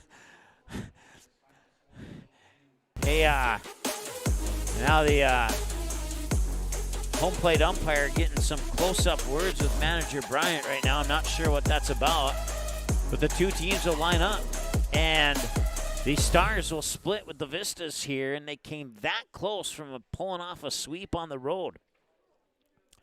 But the Stars got those 3 runs in the top of the third, and that's the 3 runs that they needed to make sure that they won this game, because without it, we'd be going to the 8th inning tied at 1-1 right now. So congratulations to the Stars, and congratulations to the Vistas for pulling off that walk-off victory, a rather impressive walk-off victory in Game 1. And then post 2 is like, no, or post 400 was like, no more of that, please. And I feel another $1.75 is on the way here for my good pal back in Fargo for what I almost said. $1.75 isn't that bad. All right, 4-1 your final here. Let's go ahead and take a look at the upcoming schedule. So once again, coming up here on Magnitude Sports now, we will have a big day for you tomorrow. Kindred Post 117 takes on Wahpeton Post 20 in a doubleheader at Viking Varsity Diamond in Kindred. And even though it's not on your screen, I have it memorized. The Fargo Post 400 Stars will travel just shy of 2 hours from Minot to take on the Williston Keybirds in a doubleheader. And that game was originally scheduled for yesterday. And then we'll also be in Dickinson tomorrow as... Let's go away. You can find us online. Let's try the schedule again. We'll be in Dickinson tomorrow for their doubleheader with the West Fargo Patriots, and I don't know why it's not staying up. It should stay up. But you can find that schedule at our website at magnitudesn.com. And then we wrap up our Western North Dakota road trip with the West Fargo Patriots traveling to Mandan to BNC National Bank Field to take on the Mandan Chiefs in what could be a big game for the West Fargo Patriots and an even bigger game for Mandan. And even the game against Dickinson's a big game between West Fargo and Dickinson. And even the Stars and Williston, that's a big game, a little bit bigger game for the Stars. But with the way Williston has been playing in the start of the season and the way they're playing now, they're starting on a kind of a downward trend. So if the Stars can take advantage of that, they might be able to pull off a couple of victories tomorrow against the Keybirds, who are doing having a pretty fantastic season. They've been hovering around the middle of the standings pretty much since the season started, for the most part. So we'll see how the Stars do tomorrow, and we will see how the West Fargo Patriots do against Dickinson tomorrow. And all 4 of those games, plus the Kindred Wahpeton game, that should be a very good game in single A action. So we'll have 6 very important and very good games for you tomorrow here on Magnitude Sports. It's a big day for us. We hope you tune in to 1, 2, 3, 4, 5, or all 6 of the games. Whatever your preference, whatever you tune into, we appreciate you tuning in.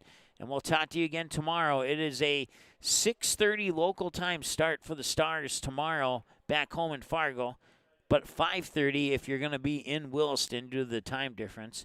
Other than that, and if any West Fargo fans are tuning in, same scenario. No, I don't know.